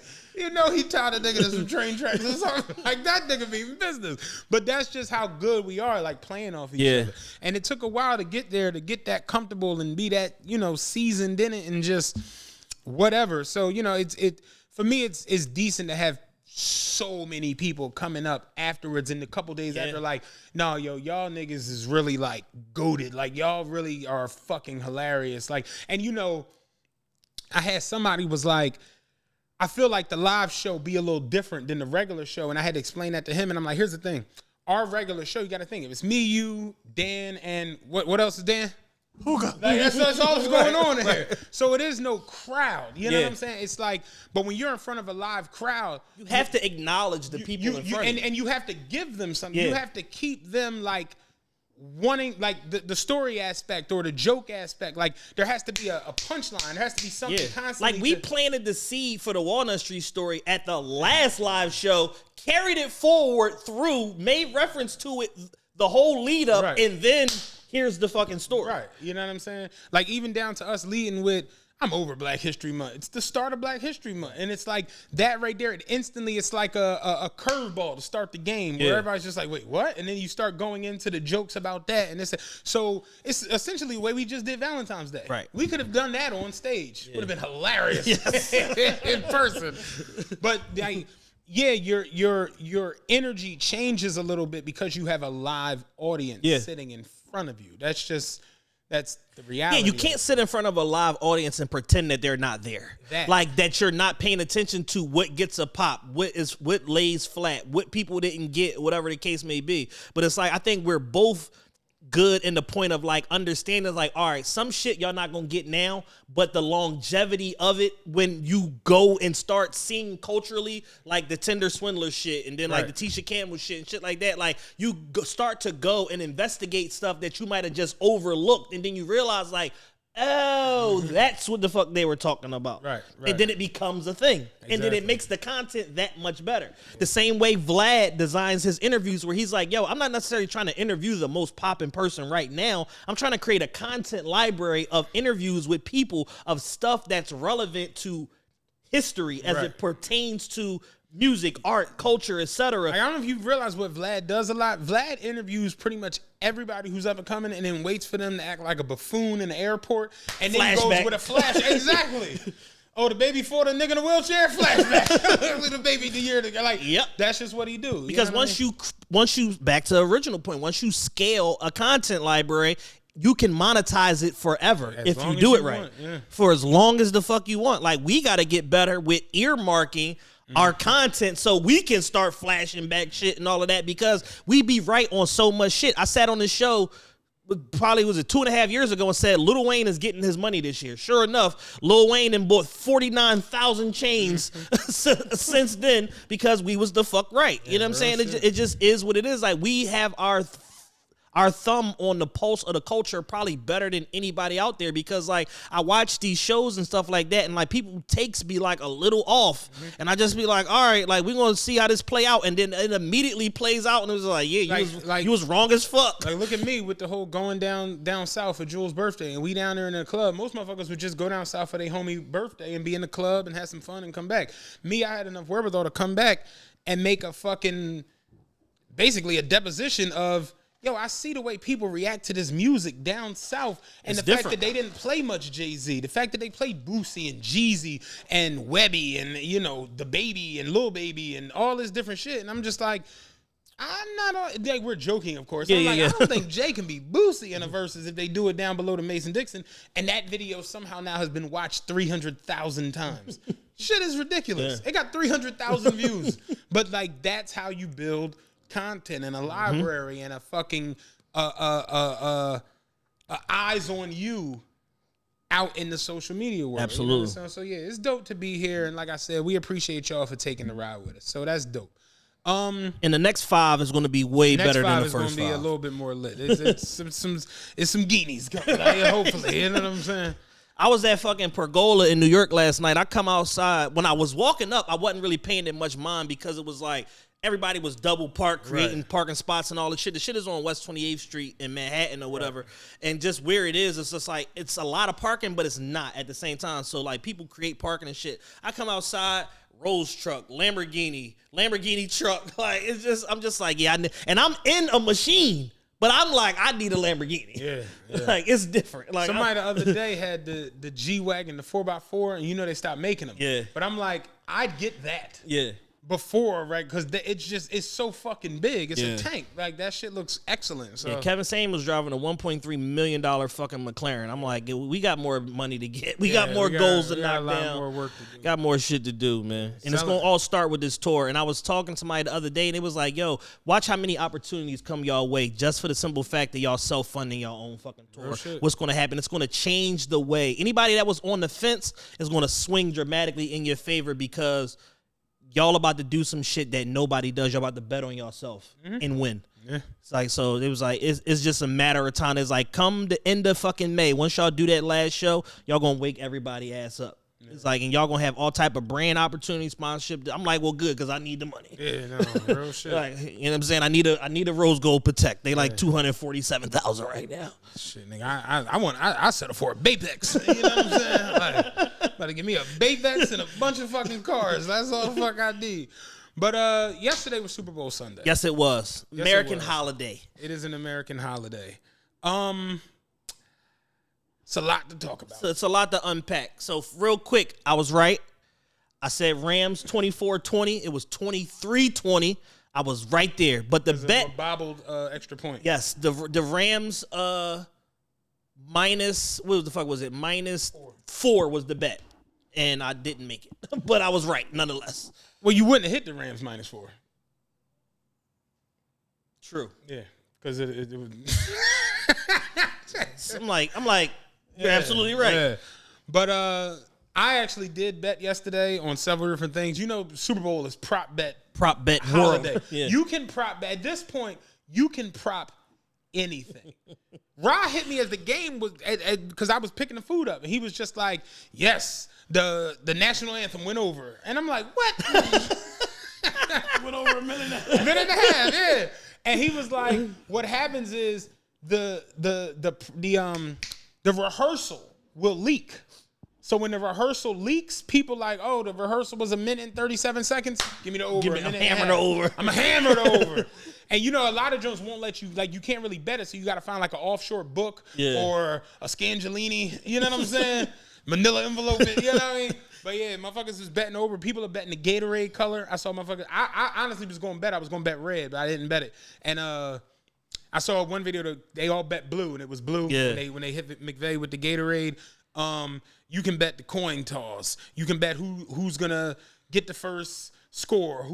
Is the first drive gonna be a punt? Yeah. Is the first kickoff gonna be a touchback? You can bet. Yeah, Dan had a crazy bet that he missed. Here go the crazy part.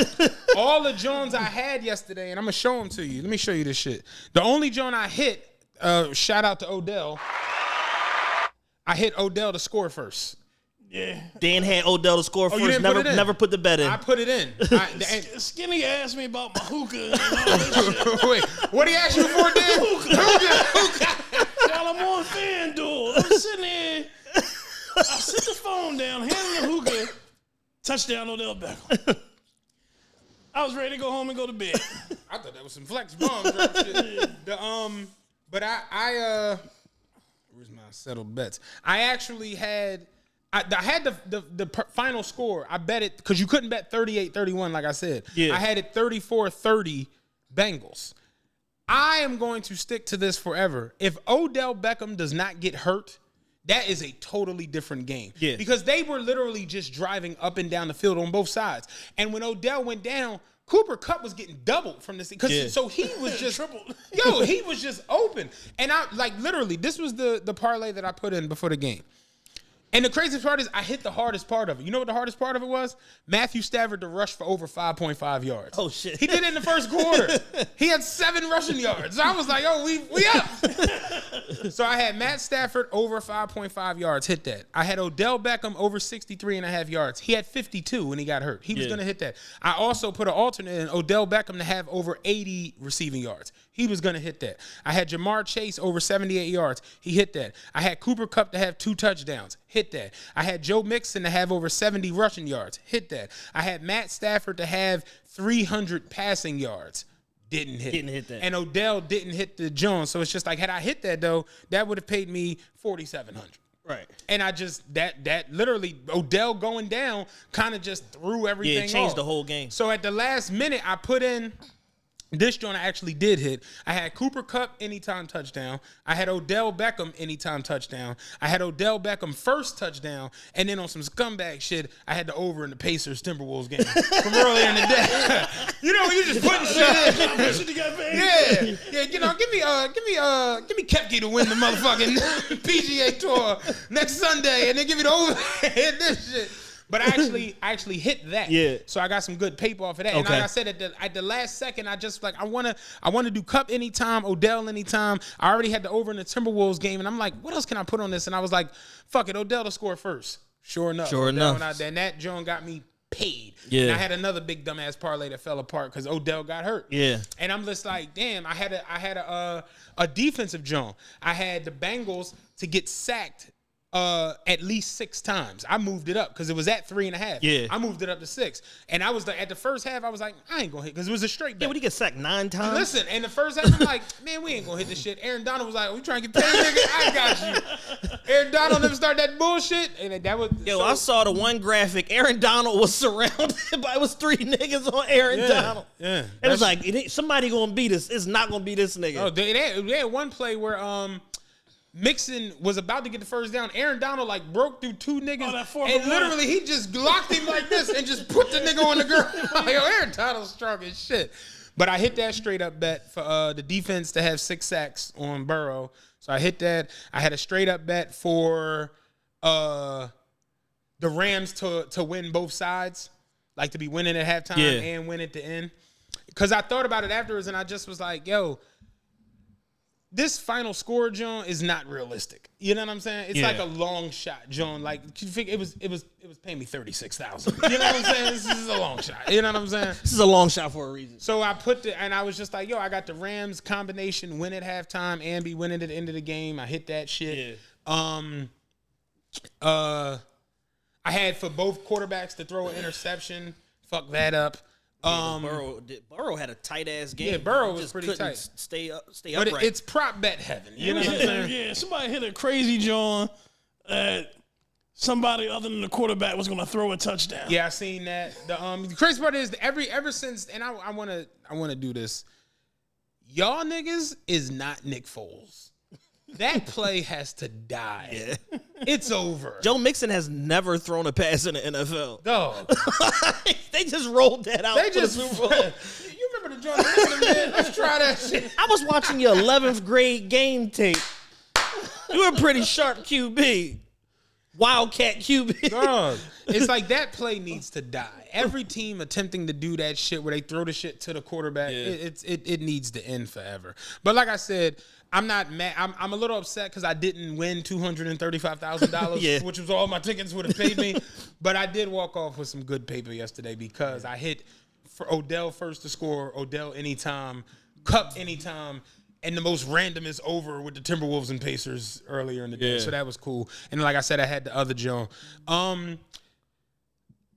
Overall, your phone, Dan. That's me. Yeah. This is the second week. He's sitting next to the phone. We can hear it buzzing through the earphones. He's sitting next to it. What do you think they was calling you for, Dan? Hookah. But overall, the first half was really, really good. Second half was a little dull because and I said it, when Odell got hurt, the air kind of went out of the building. Yeah. Like everybody like gas, like everything kind of just like changed instantly. Like it was like all the play calling changed. Everything about it just changed to the point where I ain't gonna hold you. I felt like it kind of like wafted into the halftime performance. Like Odell going down, the energy. Yeah. It was like, very flat once he went down. Yeah, like to the point where like the halftime performance, it felt like just. It kind of the halftime performance kind of felt like the NFL came with very specific instructions on how they wanted that hat. They're like, all right, listen, right? You know we don't really fuck with you, nigga. We know this already. You know what I'm saying? All right, listen here. We don't fuck with y'all in the first place. We had Garth Brooks on standby. You know what I'm saying? If any of you niggas got out of line up until now, we was going sub in Garth Brooks. Yeah. Luckily, we didn't have to do that. Yeah.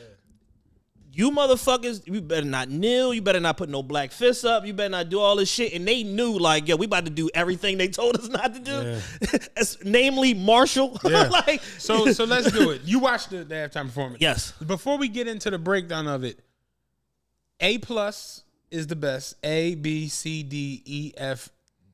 I don't think you can go below F. You know, what do you give it? Just give us a grade, and then we're going to get into it. B-. Okay. I gave it a C+. Okay. We in the same range. Yeah. People were saying it was the greatest halftime performance ever. I've saw a lot of that. Y'all are nuts. That's first and foremost. Because Michael Jackson, motherfucking Prince, I'm going to keep it a buck with you. U2, Beyonce, and Bruno Mars. Yeah, Beyonce went crazy. Y'all are high. You know what I'm saying? But you know what that's about. It's just niggas we like. Yeah. It's like, it's niggas we like all up here together. This is great. It's not great. It's okay. It's pretty decent. Snoop and Dre came out. They sparked it. You see Snoop smoking on the side stage? Oh, yeah. Snoop has amassed one of the greatest rap careers ever. He's the most famous rapper ever. And he did it dressed like Ayo. That in itself is commendable. Ayo got Zubai pants. Snoop got Zubai whole outfits. Zubai everything. Snoop had on a Crip onesie. Like, that shit is crazy. Snoop is you talk about a motherfucking hero. Snoop Doggy Dogg. Without a doubt. Dr. Dre actually wore black forces yesterday. Fucked him around with that. Yeah. I'm gonna wear the black. He's been wearing white forces for 37 years. Yeah, I'm gonna wear the black ones. He today. kept white forces. Whenever white forces was taking a dip, Dre kept them Jones in business because he was buying 3,700 pair at a time. Yeah, real shit. Dre and Snoop came out, did a couple of their classics. They're just old. They're just, at the end of the day, they're 60. You know what I'm saying? So they don't get around as good as they do. Snoop Crip walking was excellent. To see a real Crip walking at the Super Bowl, you got to get at some props. So that was an A+. That was an A+. Yeah. Shout out to Snoop Doggy Dogg for that. That was an A+. Snoop now owns the whole Death Row. He's already put an album out on Death Row, a Snoop Dogg album, which really brung the shit full circle. He got Nice Snoop Dogg chain he showed off the other day, Death Row chain. So Snoop and Dre came the fuck out. At the end of their first set, Dre points down and 50 is hanging from the ceiling to recreate his In the Club, the iconic In the Club intro. Yeah.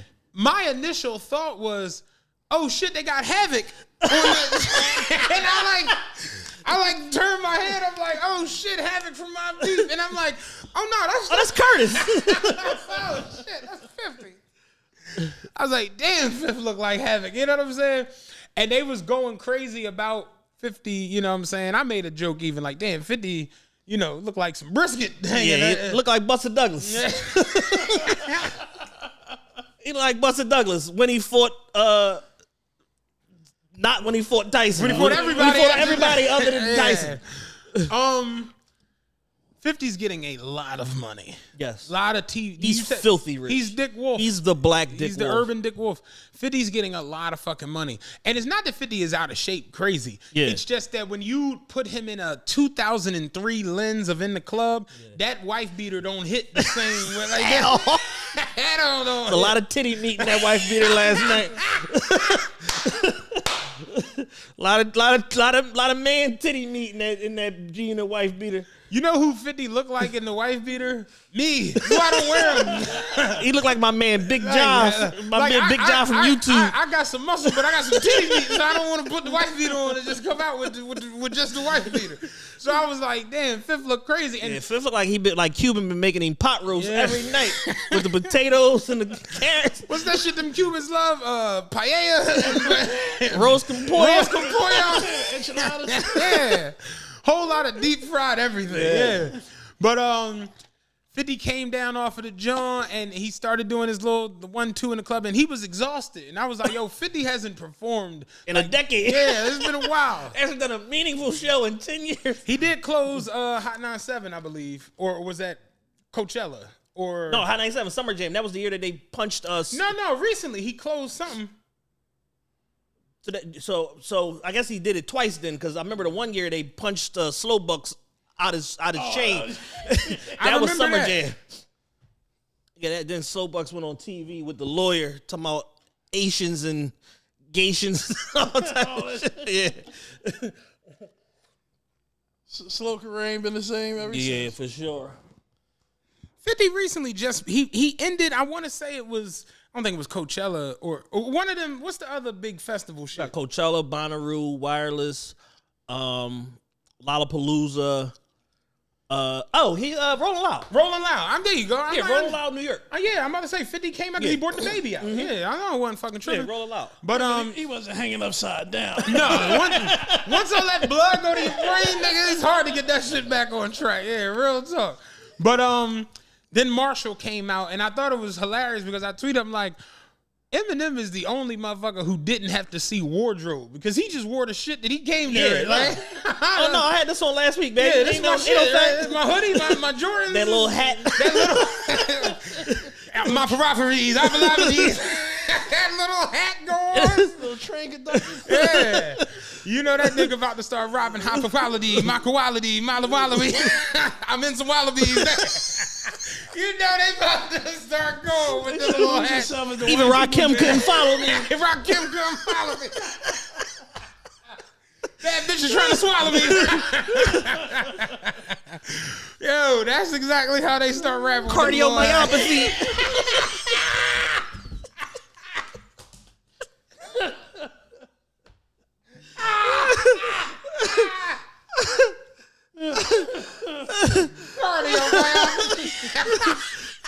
Nigga definitely hit you with a random cardiomyopathy.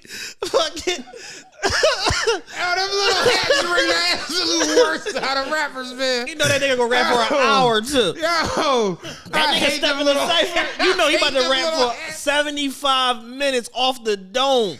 Yo, oh shit, cardiomyopathy. Trying to find out where my ops be. Like that shit is crazy. And the thing is that Eminem is so seasoned now. He's not even Eminem no more. He's just Marshall. Yeah. That's exactly what he Marshall, 300 million in the Detroit suburb. Yo. Like, don't talk to nobody. Yo, ever. how do you feel about the Eminem, the Jordans he had on? That was fire. You like them? I like them. I hate fire red anything like the fire red 5s, fire red 3s, but I like the how my name is. The how my name back. is set it off with the big ass E on the tongue. He got the Carhartt 4s that are out of this world. So yeah, Eminem stayed with some fly ass Jordan shit. It was funny because somebody had tweeted. Remember when Matt Stafford came out and immediately threw the interception? Somebody tweeted, "Damn, that's crazy." Matt Stafford heard Eminem perform "Lose Yourself" and immediately started playing like he was in Detroit. I fell the fuck out. They said "Lose Yourself" is the white people's dreams and nightmares, dog. That was those two tweets. I don't know who saw this. We doing it right now. We'll get back to the John. Tweet of the night. Do you realize Jalen Ramsey kept getting burnt last night? Yeah. Like, kept getting scorched. And somebody was like, I'm going to go ahead and say it. Jalen Ramsey was a better defender when he was gay. What? In the comments, they dropped all his zesty moments. Zesty photo. Yo. That nigga had a U-neck shirt on. He had a U-neck shirt on with this little thin gold chain, all collarbone with some jeggings on. Somebody was like, "Hey Jalen, is Jamar gonna burn you all night this evening?" Shit, you tell me. You tell me. You tell me. You tell me. Tell me. The best is the chick was like, men blocking bitches is the sassiest shit ever. And it was some guy was like me after I block a bitch, and it was the Jalen walking in. Oh man, Twitter is always a laugh riot during those situations. Yeah, somebody it was a reporter was like, yo, for Jalen Ramsey to be regarded as the best corner in the league, he sure does get cooked a lot. Because he always takes the chance. Yeah. Now I will not front. The one John when he got smoked, it was that fake shit. Like it was like, they could have called that. You know what I'm saying? But other than that, all the cookings was legal cookings. You know what I'm saying? It was legal fryings. But back to the recap of the music. So Eminem, they bring out Dr. Dre and Snoop, 50 Cent, Eminem, Mary J. Blige, Monet J. Blige Tejada. Monet, Mary J. Tejada. I'm gonna go ahead and say it. I'd knock Mary down. With all due respect, I'd hit it out. Yeah, Mark Jackson voice. Yeah, that's the Mary. Like I can't take Mary on the show. I like my Mary on drugs and performing music. Yeah. That's the best Mary. Sucking coke off your dick like a classy R&B singer. I love Mary as a singer. She only got 2 moves, but damn it, they great moves. You know what I'm saying? That's what it is. Yeah, somebody had the sky cam footage of the thighs. Those looking nice and glazed. Dog, Mary, Mary done got a little work done. Because Mary about 74. Yeah, you know what I'm saying? She done got some work done. She puff old head. Yeah, you puffy old head. When you puffy old head, you Chic Luch old head. You know you up there. You know you up there. Like you Andre Harrell big sis. Yeah, you up there. You know what I'm saying? Yeah, Mary started this whole shit. Yeah. You walk in the joint puff like, what's up, Aunt G? Somebody tweeted was like, damn, what if Mary bring out Zeke? I saw a joint that said, damn, Mary must really be Zeke mom. Yo. It was one of the dance joints. Yeah, like, no, she must really be Zeke mom. And I ain't gonna hold you. I thought Mary, with her screaming and no octaves, it's a great performance because Mary's Mary. You know what I'm saying? And I was like, when I'm watching it, I'm like, I see Snoop and Dre, I see 50, and 50 wasn't supposed to be there, but he came out. I see M, and then I see Mary, and I'm like, her with the screaming and yelling. I'm like, Mary was supposed to end this shit. Yeah. And I'm like, oh Lord, here comes Kendrick with his CMOS rap. I'm not Ra hate it because I'm not a Kendrick guy. Like, you know what I'm saying? Kendrick might as well had a hat on too. Yeah. He had, and his hat on rap is so ridiculous. You know what I'm saying? That shit be like annoying to me. You know what I'm saying? Chuck D up and borrowed the S1. Yeah. Terminator X. Yeah. Oh. My dog. Running for your life. Like, dog. So Mary got done, and then Kendrick comes out, and he did. What was the first song he did? I don't even remember. I don't even know what the All right, we gonna be all right, yeah. Which is a okay song, but it's still it's one of those Negro anthem, spiritual poem. Right on time for Black History Month. Yeah, you know what I'm saying. Like I said, sea moss and indigo. You know what I'm saying. Raps. Black soap. Yeah, black. Oh, heavy on the black soap. No parabens, no sulfates. He had all the extras from all the African movies. Yo, He had all the extras. I remember my man. We was downtown and the guy was trying to sell us some stuff, some oils and whatever. He's like, "Yo, how about some black soap?" Da, da, da, da. He's like, "This is the essential oil soap that specifically for African American skin to get your shine on and help your skin breathe better." And da da da da. And my man opened it, he smelled it, and he was just like, "I'm gonna be honest, this shit stink, man." I was like, yeah, black soap. This shit smells like a 40 of Ing Bing. This is terrible. Yeah, the black soap ain't it, man. This is not gonna be it for me. Yeah, Kendrick came out there with his black soap and sea moss raps, and I don't like you like this is me. You know what I'm saying? Show you just how I feel. You know what I'm saying? Where is it? Y'all, Kendrick is the greatest thing ever. Me every time I see him perform.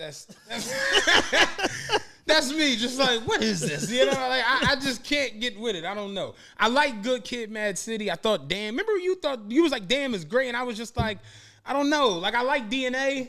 I liked Humble, but Kendrick.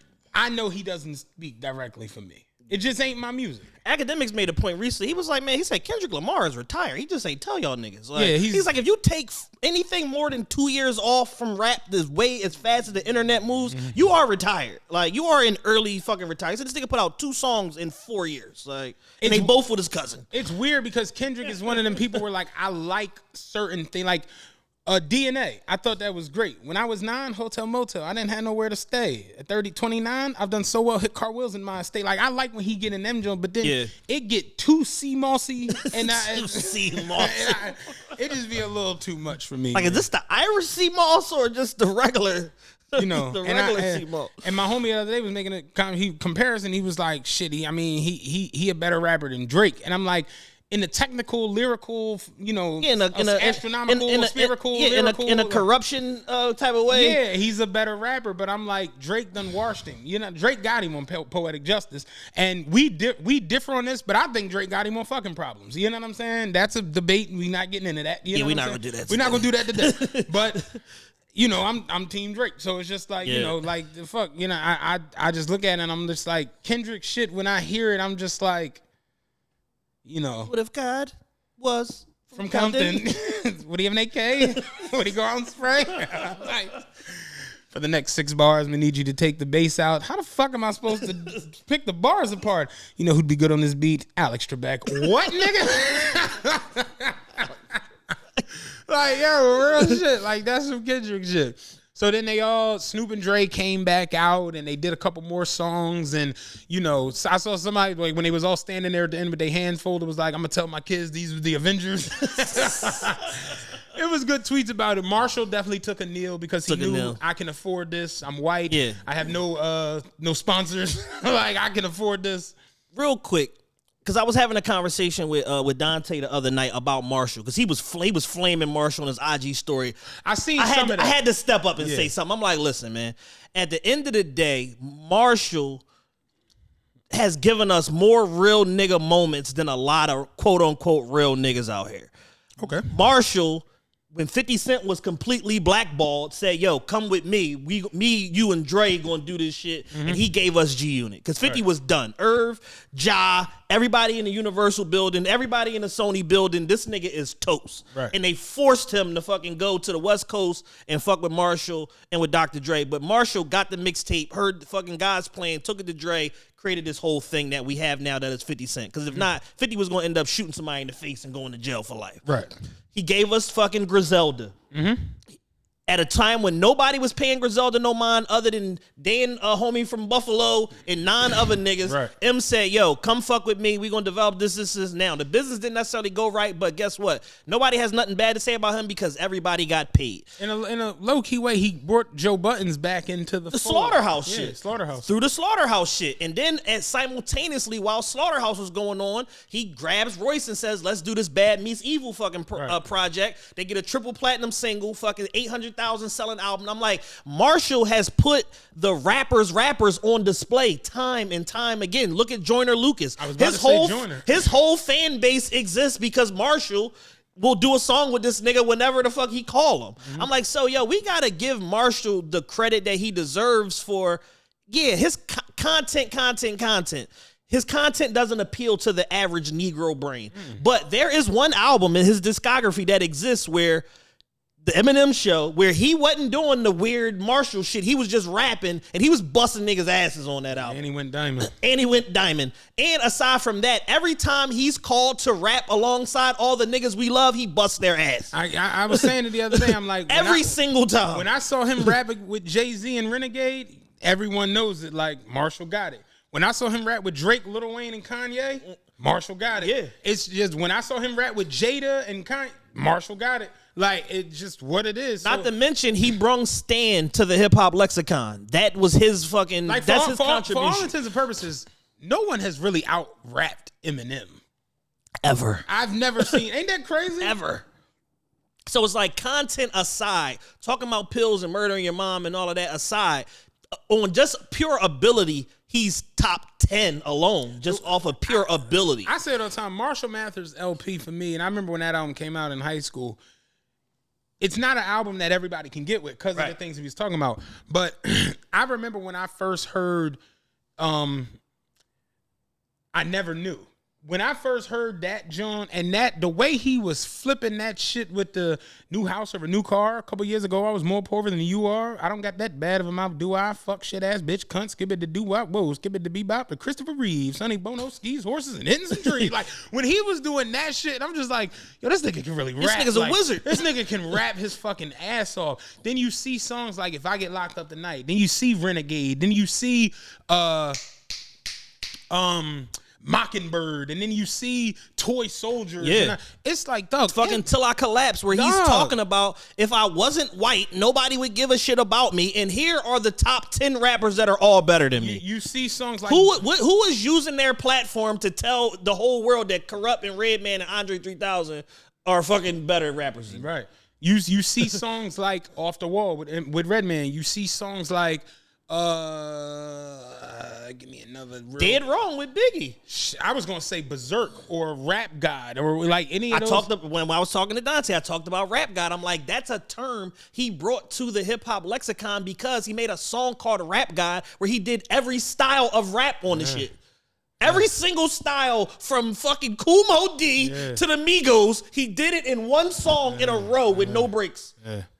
So it's like M definitely deserves the credit. Like I said, his appeal isn't necessarily to us. Because he's Elvis. Yeah, but I can understand when people be like, his talent level, you can't take that away from the man. And the reality of it is every rapper you love looks at him and be like, I know to stay in line. And that was my greatest point was niggas know. Like Lil Wayne know, like, yo, he's really like, yeah. Jay no, like, nah. He an alien. Yeah. And I was just like, Marshall never really even was in a position where he had to tour because he was one of the only artists that made money off of his fucking albums. Like there was a point where somebody that I knew somebody that worked in Universal Music's accounting department, and they said Eminem before Drake, Eminem was the original. He doesn't have a budget. Like there's no set number. He calls them and says, give me, I'm doing an album, give me 9 million or give me 19 million or give me 99, whatever it is, they just, okay, cool, no problem. They process the purchase order, wire the money. Like it's no cap on it because when he fucking takes a $19 million advance right before fucking Recovery comes out and then he sells 787,000 in July during a dead time in the music industry, it's like, okay, yeah, he was recouped in 2 weeks. Right. Like shit like that. Like he's a different type of individual. Yeah. His down period right now, he's selling 350 first week on his albums that nobody quote unquote cares about. Yeah. His height, he was at 1.8. He don't even tell nobody about. Yeah, he just dropping his shit. Oh yeah, all right. Such just pissed me off. I'm putting the album out on Thursday. He laying in the bed with his girl. She like, what you doing? He's like, nah, the album just came out. Yeah, I'm uploading my album. He's doing it. I'm uploading my album to iTunes. Yeah, but all in all, I thought the halftime performance was okay. I didn't think it was. Yeah, like I said, I gave it a B-. You gave it a C+. I felt like did you feel like the sound was a little off? Yes. I thought that was just me. I'm like, why do it sound like this? Like it was wasn't a live band. And it was probably like, because it's hip hop, they probably put a delay in there, like an intentional broadcast delay, to where if they do say or do some out of pocket shit, you trying to suck this dick? He gonna chop that from the live. You know what I'm saying? So it probably was a delay that was fucking up the audio. Because it felt like the music just didn't pop. Yeah, the way it should. And you know, popped. Dre shit bangs. Right. When he sat down and did the piano, did you see all the tweets about it? Because people thought they were gonna do the hologram Tupac. Oh yeah, I heard it. People was like, "Damn it! What if?" Because even Kev was like, "Yo, had they done the hologram Tupac and Nate Dogg, I'd have lost it." Best tweet I seen from that was like, "If they put the Pac hologram up, Jada gonna jump through the TV like Fat Albert." Yo, man, Twitter was so funny last night. But yeah, when he sat down on the piano, he he started doing all of them Jones. Shout out Adam Blackstone. Adam Blackstone's always where Definitely the fuck he's shout out supposed to Adam be Blackstone. at. Like I said, I thought it was good. Okay. I just thought it was like, it's okay. You know what I'm saying? I didn't think it was amazing. You know, wasn't what my thing is. It's the least Jay-Z could do. You know what I'm saying? Like, because all things considered, you haven't done much. Jay had a blue rag around his neck last night. That was kind of wild. He must have been on some Nipsey shit. He had to check in. He did call Big U. Yeah. Did you see there was a recent joint where they was talking about him getting robbed and all that shit back in the day? Oh, the Suge Knight joint from Carson Daly resurfaced or whatever. Yeah. The Suge is a funny guy, man. Yeah. I was talking to somebody about Suge because my man Son was like, man.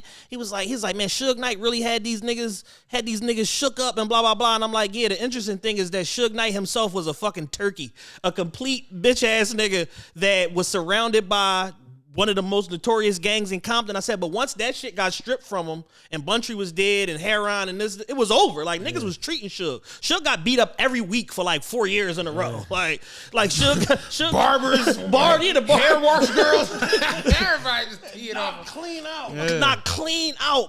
Like 4 times on record. He was so scared at the fucking Straight Outta Compton movie, said that Bone was going to smoke him, that he killed like his closest friend. He killed Terry with the truck. Like, yeah, that's the crazy part about the truck joint. He was panicking in the truck situation. Yeah, Bone walked up. What'd you say you was gonna do to me, blood? Boop, bop, bop, bop, bop. Start punching through the window. Nigga drove over Terry. And Bone's supposed to be like a real deal. You know what I'm saying? Yeah, Bone from Training Day. Yeah, Training Day. Yeah, he run the jungles. Yeah, he's a real individual. But it's just like, it's like, what Suge Knight did versus like Suge is the prime example of like niggas going nig. Like, Suge had every opportunity to just run this shit straight down the pike. Like, you got Dr. Dre, Snoop Dogg, the Dog Pound, Tupac. You got a deal at Warner Brothers. You got a deal at Interscope. The Interscope deal was like, Jimmy Iovine told this nigga, yo, you could pick the terms of your deal. You could take an 80-20 where you cover everything, or we could do 50-50 where we'll handle all the overhead, and then once we in the black, we split everything 50-50 and you retain ownership of your masters. Like, it was in the 90s. This nigga was doing, like, niggas talked about this shit later when Master P and Baby did it. That was 98, 99, 2000. This nigga was doing this shit in 92. Yeah. Like, Suge had everything at his feet. This nigga used to go to Jimmy Iovine and Doug Moore's house every Sunday and play football. But you wanted to be a gangster instead of being a businessman. Yeah. At one point, you was worth $500 million. Now you in jail. You did crack. You can't get a lawyer. Whack 100 had to pay for your mom's funeral. And now Snoop Dogg owns Death Row. Right. And all of his assets. Yeah. You're a dickhead. Yeah. You're a dickhead. But even still, through all of that, you're still one of the most brilliant minds in the history of the music business. You made Mary J. Blige contract shit right. You made Jodeci contract shit right. You made Bobby Brown shit. Like, you did a lot of good for a lot of people, but you did just as much harm to everybody else. Yeah. And for that, you are a fucking idiot. Shit, Gotti said it like Suge invented the 360 for real. Yeah. You know what I'm saying? Yeah. Real. But Suge wanted 360 of your ass. Yeah, 360 of your ass, nigga. This goes past your music contract, nigga. Yeah. I got 360 degrees of your life, motherfucker. You like, all right, I understand y'all taking a cut of every single thing that comes in, but why am I getting peed on?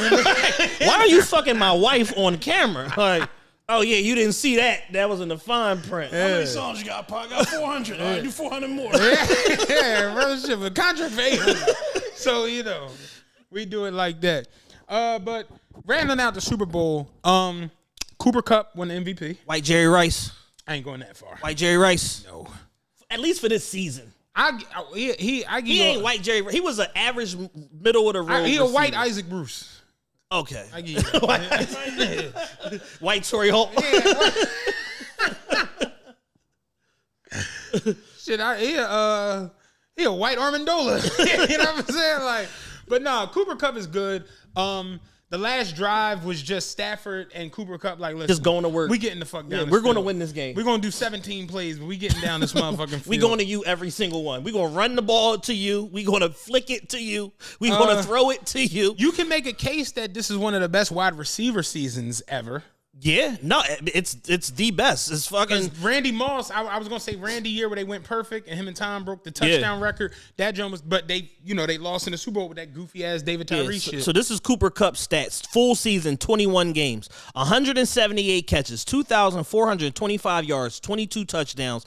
NFL regular season receiving triple crown, meaning catches, yards, touchdowns. Unanimous All-Pro, most catches in a single postseason, 33. NFL Offensive Player of the Year, Super Bowl MVP. It's a great year. So Jerry Rice is the only NFL player to do it in a career. Kupp did it in one season. Right. And that's what it means. Like I could potentially see, as great as that season was, I could see Jamar Chase breaking all of his numbers because him and Burrow got that same type of relationship where it's like, we just going to you nine times. But they're going to have to get an offensive. Me and Dan might have to go to, I don't know, something. Like, hey, man, listen. TRPE Sports, baby. Listen. Let me represent y'all. Because the offensive line for the Bengals is crazy. Y'all shouldn't give up 20 sacks a game. This shit is nuts. Yeah. So the fact that it's wild that the Bengals are always in the game, even giving up. They turn. I said this to my man. Triple Donaldson, and he's still. I said it to my man last night. I said, listen, I knew the game was going to be tight because the Bengals just play in a way where they turn every game into the mud bowl. Yeah. Like, every game is like, why is this shit moving so slow? We on turf. Like, why? They just have a way of just muddying up a fucking game and just making it hard to move for long stretches of time. But they're susceptible to big plays. Yeah. So, yeah, it was dope, man. I'm happy Kupp got the MVP, I guess. I would have liked to see him go to Aaron Donald, but Aaron Donald had 5 sacks? No, 2 sacks, 3 hurries, a deflection. Yeah, it's hard to give a defensive player. It's hard. Von Miller did it. You know what I'm saying? Yeah. He was in Peyton ass. Not Peyton. Cam Newton in them ass immediately. Mm-hmm. You know what I'm saying? From the gun bus. I was waiting on you in the door, nigga. How do you feel about commercials? I like the McDonald's commercial. The Yay Jump? It was it was a whole thing. Right. Nigga, they owe Young Boy a check.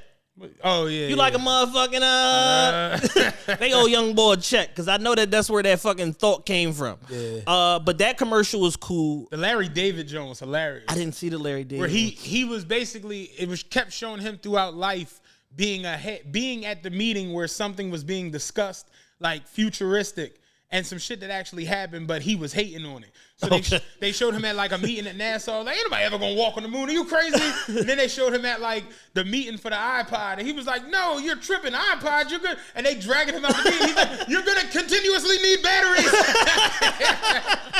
This shit was hilarious. That was funny as fuck. All the rest of the commercials I seen pretty much stunk. It was pretty much the trash. Kevin Hart, James Harrison joint was funny.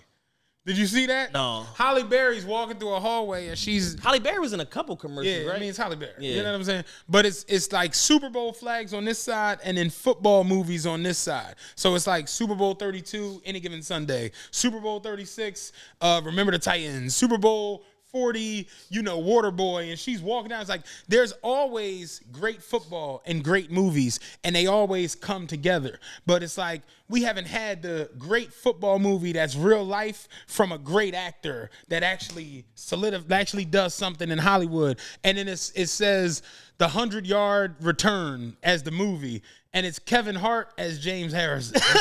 And then it's them two standing there, and James Harrison Kevin Hart so you caught the ball in the end zone and then really ran the whole 100 yards? I hope I don't got to do that shit on camera. And James Harrison's like, I don't understand. You are going to play me? Kevin Hart's like, it's not about size, all right?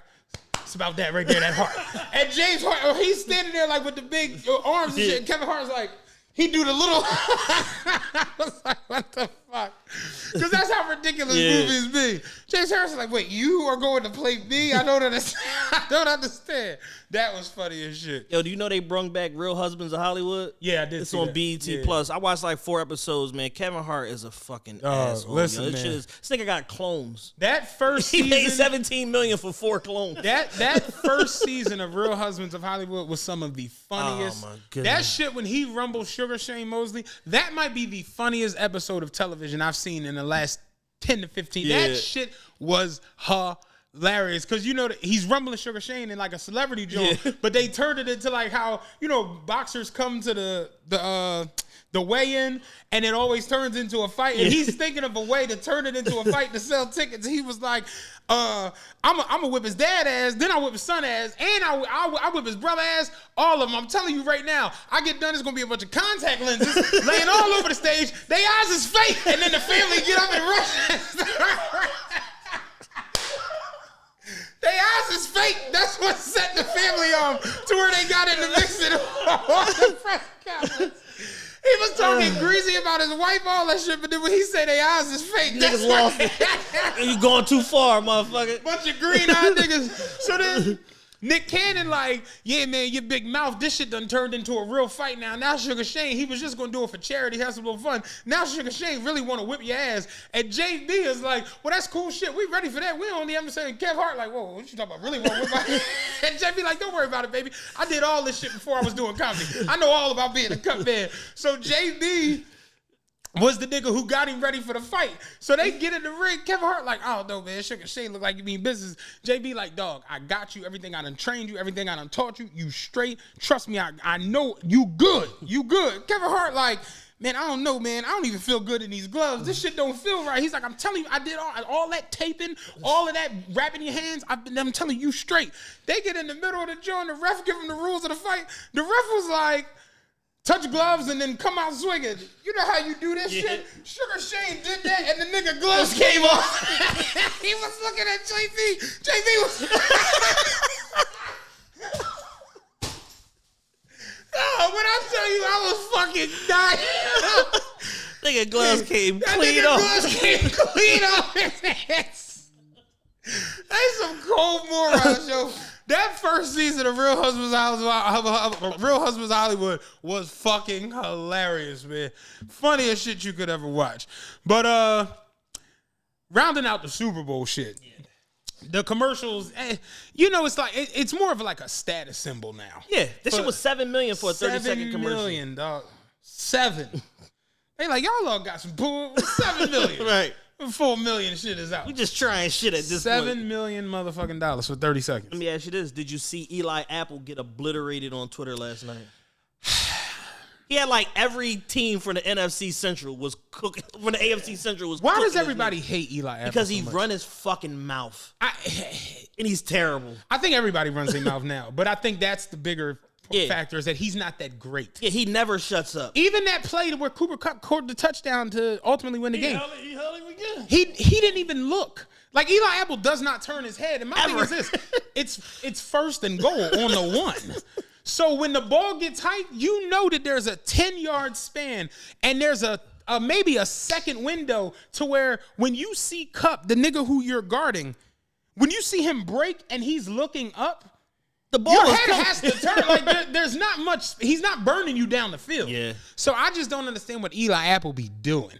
But yeah, they were going off on him. They was going crazy. Yeah. The whole Ravens, the whole Pittsburgh Steelers, like everybody. I think somebody from the Cardinals said something like, yo, this nigga had unlimited smoke online, man. We normally do 2 hours on the show, but we're gonna give it a little extended. Yeah, we gotta give a little extendo. We gotta give an extended clip because we're talking about Twitter and everybody going crazy, and we gotta get to Ben Simmons, man. We have to. You know what I'm saying? Fucking People was mad at you at the live show for your Ben Simmons take. I mean, I fuck with Ben. Yeah, niggas in the crowd like, fuck out of here, man. Hey, man, listen. I'm gonna tell you why I like Ben. We rarely see anybody stick to their guns. Yes. Colin Kaepernick did not stick to his guns. You got 60 You million. got 60 right now? Oh, man, fuck all this shit. Yeah. Fuck being a martyr. I'm taking my bitch to Central Pay. You heard me? Matt said at the show, Central Pay, all that. Like, but no. Ben Simmons stuck to his guns. Yo, y'all kind of like sold me out in the media. I ain't fuck with that. I ain't feel y'all that. are I'm toast. not playing with y'all no more. Fuck out of here. And he stuck to it. And I'm going to keep it a buck with y'all. Y'all might get mad. I don't give a fuck. Ben gonna flourish. I feel like Ben gonna do exceptionally well with that team in Brooklyn, yo. I was on Twitter Spaces last week for the first time. Shout out Tom. It's my bro, Tom Flies. He put a Twitter Spaces up about Ben Simmons, and I just jumped in to just really listen, and then, of course, I get tagged in as a speaker. And I was just basically like, yo, I was like, the problem with Ben Simmons is this. It's the same problem. We've seen this before with Andre Iguodala. It's the same fucking problem. Like when a guy is a number 3 or a number 4, but y'all pay him like a number 1, you expect number 1 outcome from the shit. That's exactly the problem. And he is not a number. He was a number 1 pick, but he ain't a number 1. Like it just is what the fuck it is. Like his skill set. Philadelphia thought that him and Embiid were gonna be Shaq and Kobe, and that nigga ain't Kobe. He ain't Kobe.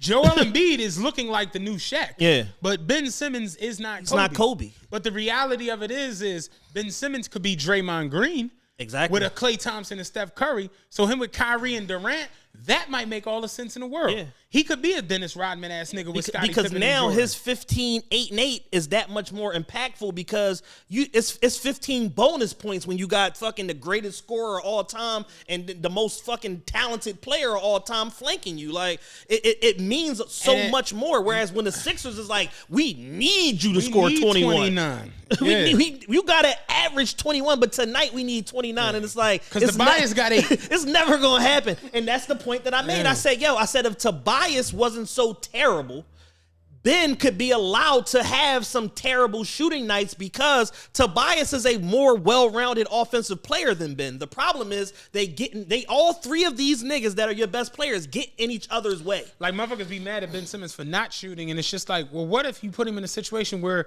he only has to shoot 8 times a game? Yeah. But he can play defense. He can literally run the floor. He can be the vision. He can literally run. He can start the pick and rolls on the screenplays. So I look at it like Kevin Durant said it best. Everybody got what they wanted. James Harden didn't want to be in Brooklyn no more. He wanted to be in Philly.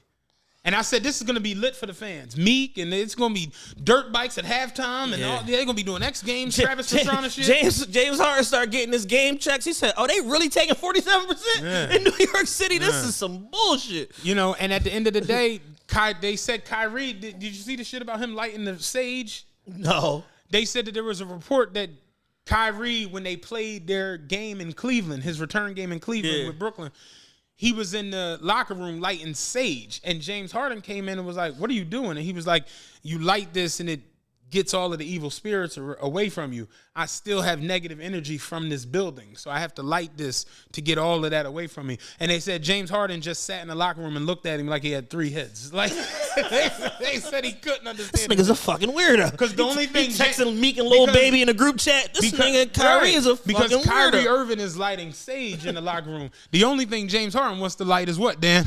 Hookah. You see what I'm saying? In a strip club. Did you see they was standing in front of Delilah's with Welcome to Philly? James Harden's They gonna have to bring back the charter flights where you know that run on every hour on an hour from all the major cities to Philly. They gonna have to bring back the busing program for the strippers for just to keep James' appetite up. People instantly started with the Sixers gave up too much and this and the third. And I'm like, Seth Curry is a great shooter. You figure he's a Curry. Yeah, he's shooting 40% this year, which is his career low. Yeah. Shooting He's 40%. He normally from three. shoots 46, 47. Yeah. Like he's up He's there. shooting 40 from three this year. Drummond is a solid backup. The two picks are, you know, if you look at the Rams this year, fuck picks. Yeah, you know fuck what I'm picks. saying? If you're trying to win it all, fuck the picks. if you can bargain your future on right now, and the reality of it is this, And the top 8 is protected. right? And I'm gonna keep it a buck with you. The Sixers had to make this move.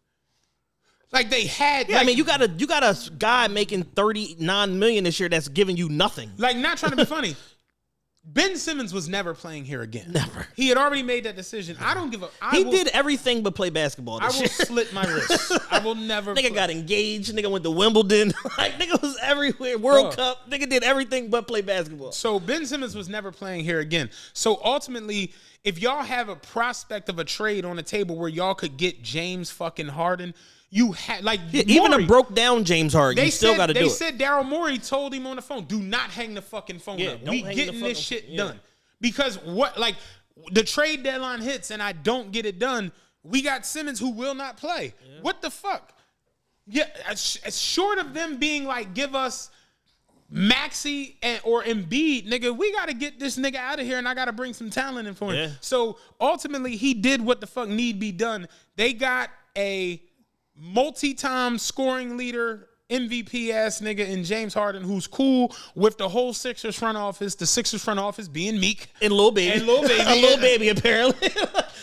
Who knew that Lil Baby was executive was the executive general manager of the Sixers? Sixers, but whatever.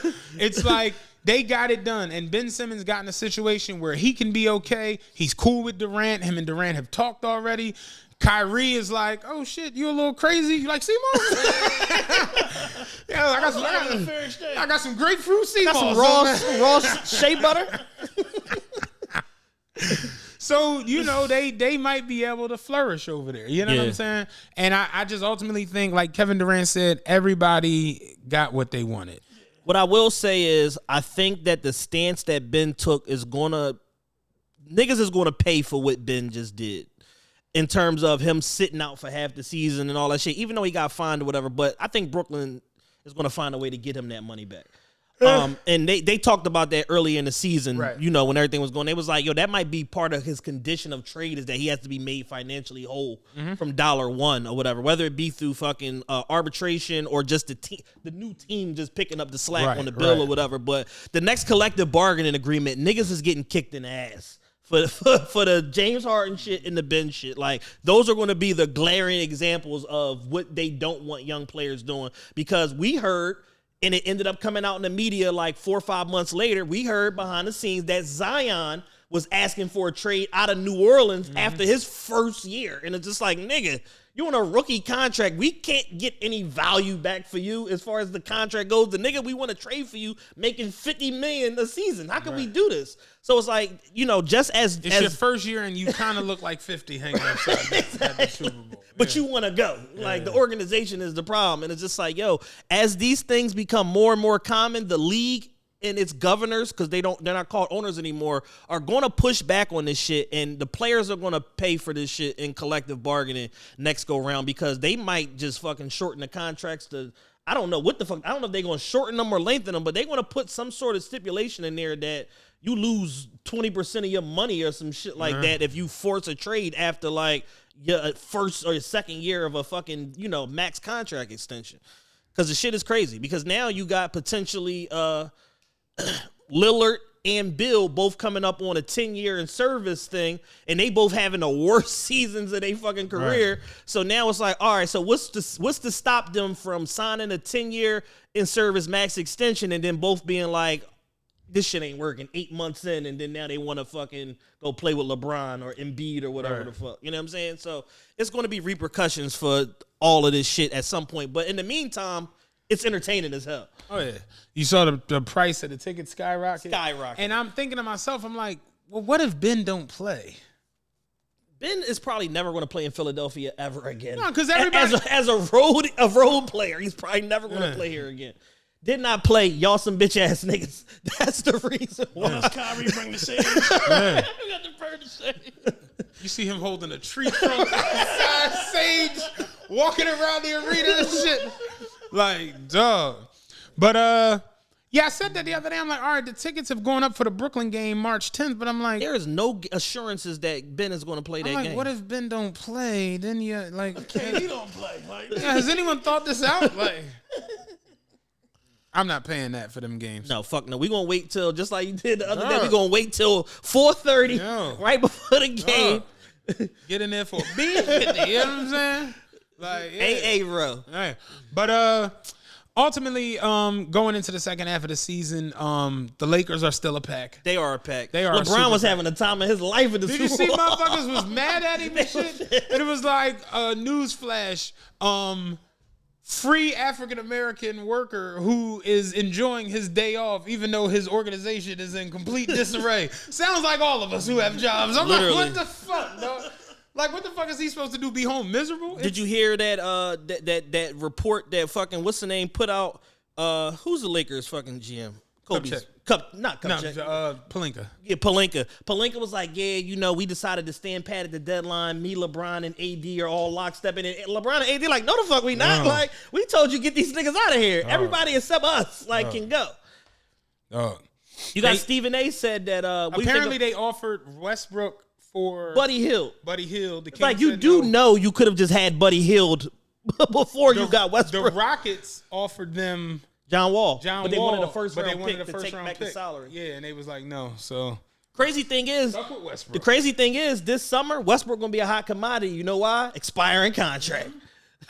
Expiring fucking contract. So he gonna end up playing for the Knicks or the fucking Las Vegas Sabretooths, some new fucking team or whatever the fuck. Like, he gonna be a hot commodity with that $47 million coming off the bench. Right now, OKC is $25 million below the salary cap floor. They said that they have to pay that money out, so everybody on the team gets a bonus if they, depending on how much salary they got to take back, or if they take back anybody in the buyout market.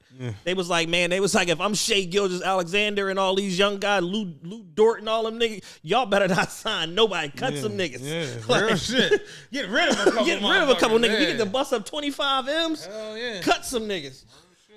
The who's your mid-season? Because the All-Star game and all that shit is next week. Next week.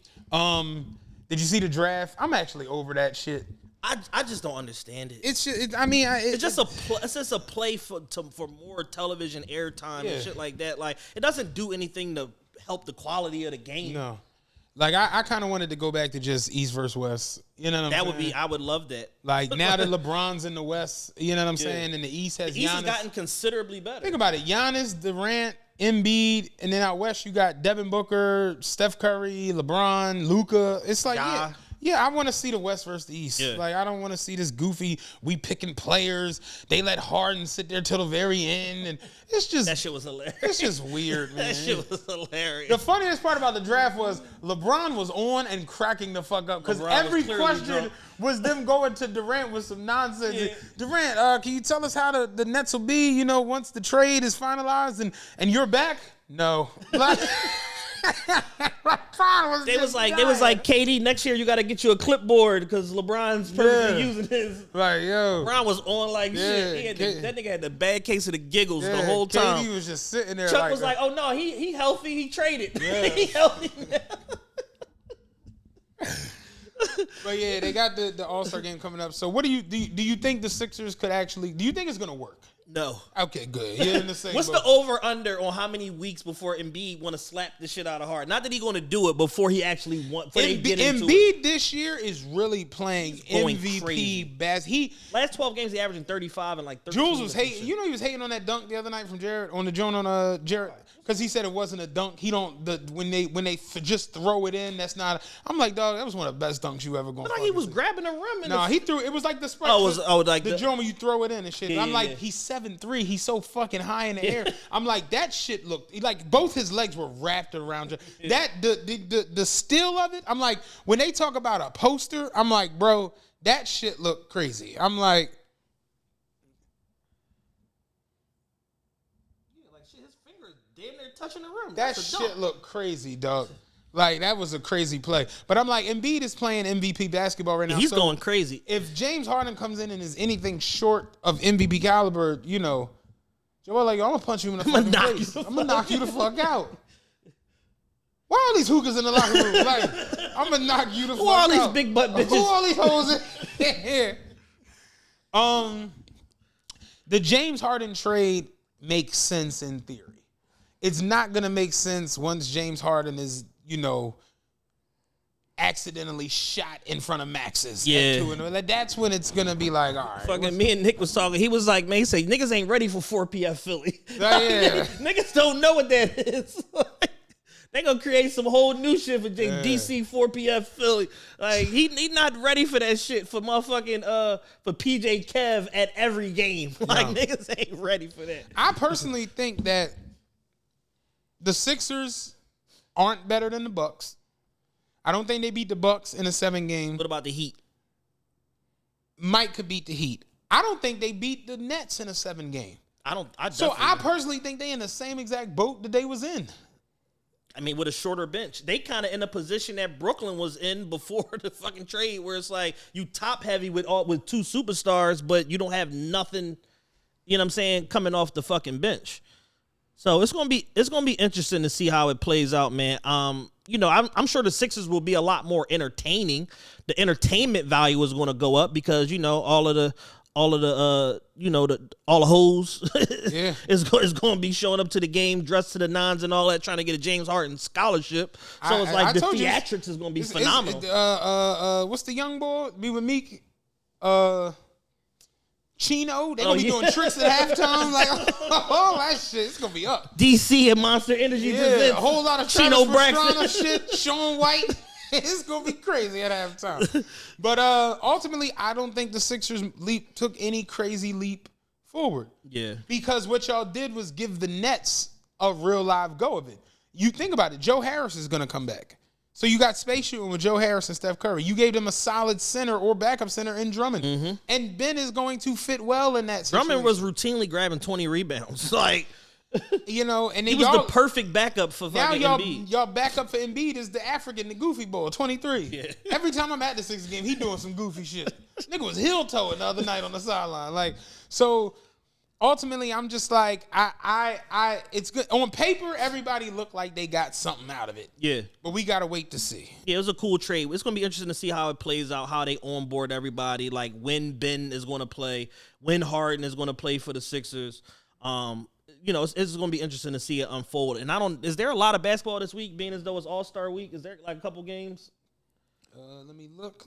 I would imagine that with the games is probably going to be done by Tuesday or Wednesday. No, last year they played up until Thursday, right? Thursday, Friday. It's a whole slate of games tonight. Oh, all right, yeah. Bunch of shit. About to put me a scumbag parlay in. You know what I'm saying? Fucking Cade Cunningham triple-double. Yo, real shit. But I got nothing else, man. Sixers in trouble. Look good though. That's it. Yeah, so yeah. I want to do the baby on Patreon. Yeah, so that was my question. Who won the trade, and then over under how many weeks till Embiid slaps the shit out of James Harden? That's all I had for the Sixers trade. I think that the trade shit is literally like it's going to be one of those time will tell, Jones. Yeah. Ultimately, the Sixers potentially have just traded their the impediment to their championship window to the Nets. Yeah. Potentially, because Ben is, and that's what I was talking about on Twitter space. I'm like, yo, Ben is an all-world defender. He can fucking defend 1 through 5. He's essentially a point center where he can fucking grab a rebound, start the break, bring the fucking ball up. He got a phenomenal handle, amazing court vision, all of this shit. And it's just like, he's going to get to play the Draymond Green role where he ain't got to shoot no times a game if he don't want to. Just focus on fucking dunks, tips, putbacks, deflections and shit like that, and just play hard-nosed fucking defense and just put niggas in the torture chamber every night. Right. And we gonna win by 30 every fucking night. Pretty much. That's essentially what the fuck is gonna happen. So we'll see how it works. Like I told you, it's all gonna be very interesting. Yeah, I was talking to my man Shiz the other night. He said that the Sixers marketing team, he said he had canceled the rest of his games for the rest of the season or whatever. He said they hit him up like, yeah, I don't know if you know, we just got James Harden, you know what I'm saying? We got packages for this year and next year. Yeah. They redid the whole VIP level or whatever. So like, you can get your tickets back, you know what I mean, for next year. Yeah. So everybody's everybody gets an economic boost with 13 coming to town. So it's gonna be interesting to see how it unfolds. Yeah. So But I got nothing else. Got nothing else, man. We appreciate y'all. Be on the lookout tomorrow on our social media for the announcement with all of the tour dates, ticket sales, and all of that. Right now we got 5 cities, but again, we're gonna tinker behind the scenes. We think about adding the Philly show, but it's gonna be like we got to figure out the logistics of it. But I think that it's only right, being as though we gotta put a Philly show somewhere in that mix. I would imagine. Because wait until July is just going to be a killer. So now instead of 5 shows, probably 6 shows. Yeah, we gotta really venue hunt. Yes. And really lock in a tight situation. Even if we do something where we have maybe like another show in the fold with us. Yeah. You know what I'm saying? We can be looking at that. Definitely. But yeah, man, it's been a great show. I got nothing else. I'm about to get out of here. We got some Patreons coming later this week. Mm-hmm. For sure, we're gonna do a whole breakdown on the baby becoming the terrible. The baby beating up the baby mom's the brother. Yeah. My man was like, "Why do you call him the baby like that?" I'm like, "Cause his name is the baby." And I was like, "That started with us with the band. Do you remember?" Because they weren't the band; they were the band. Yeah. So you know. But yeah, we got some Patreons coming this week. I'm out of here. Peace.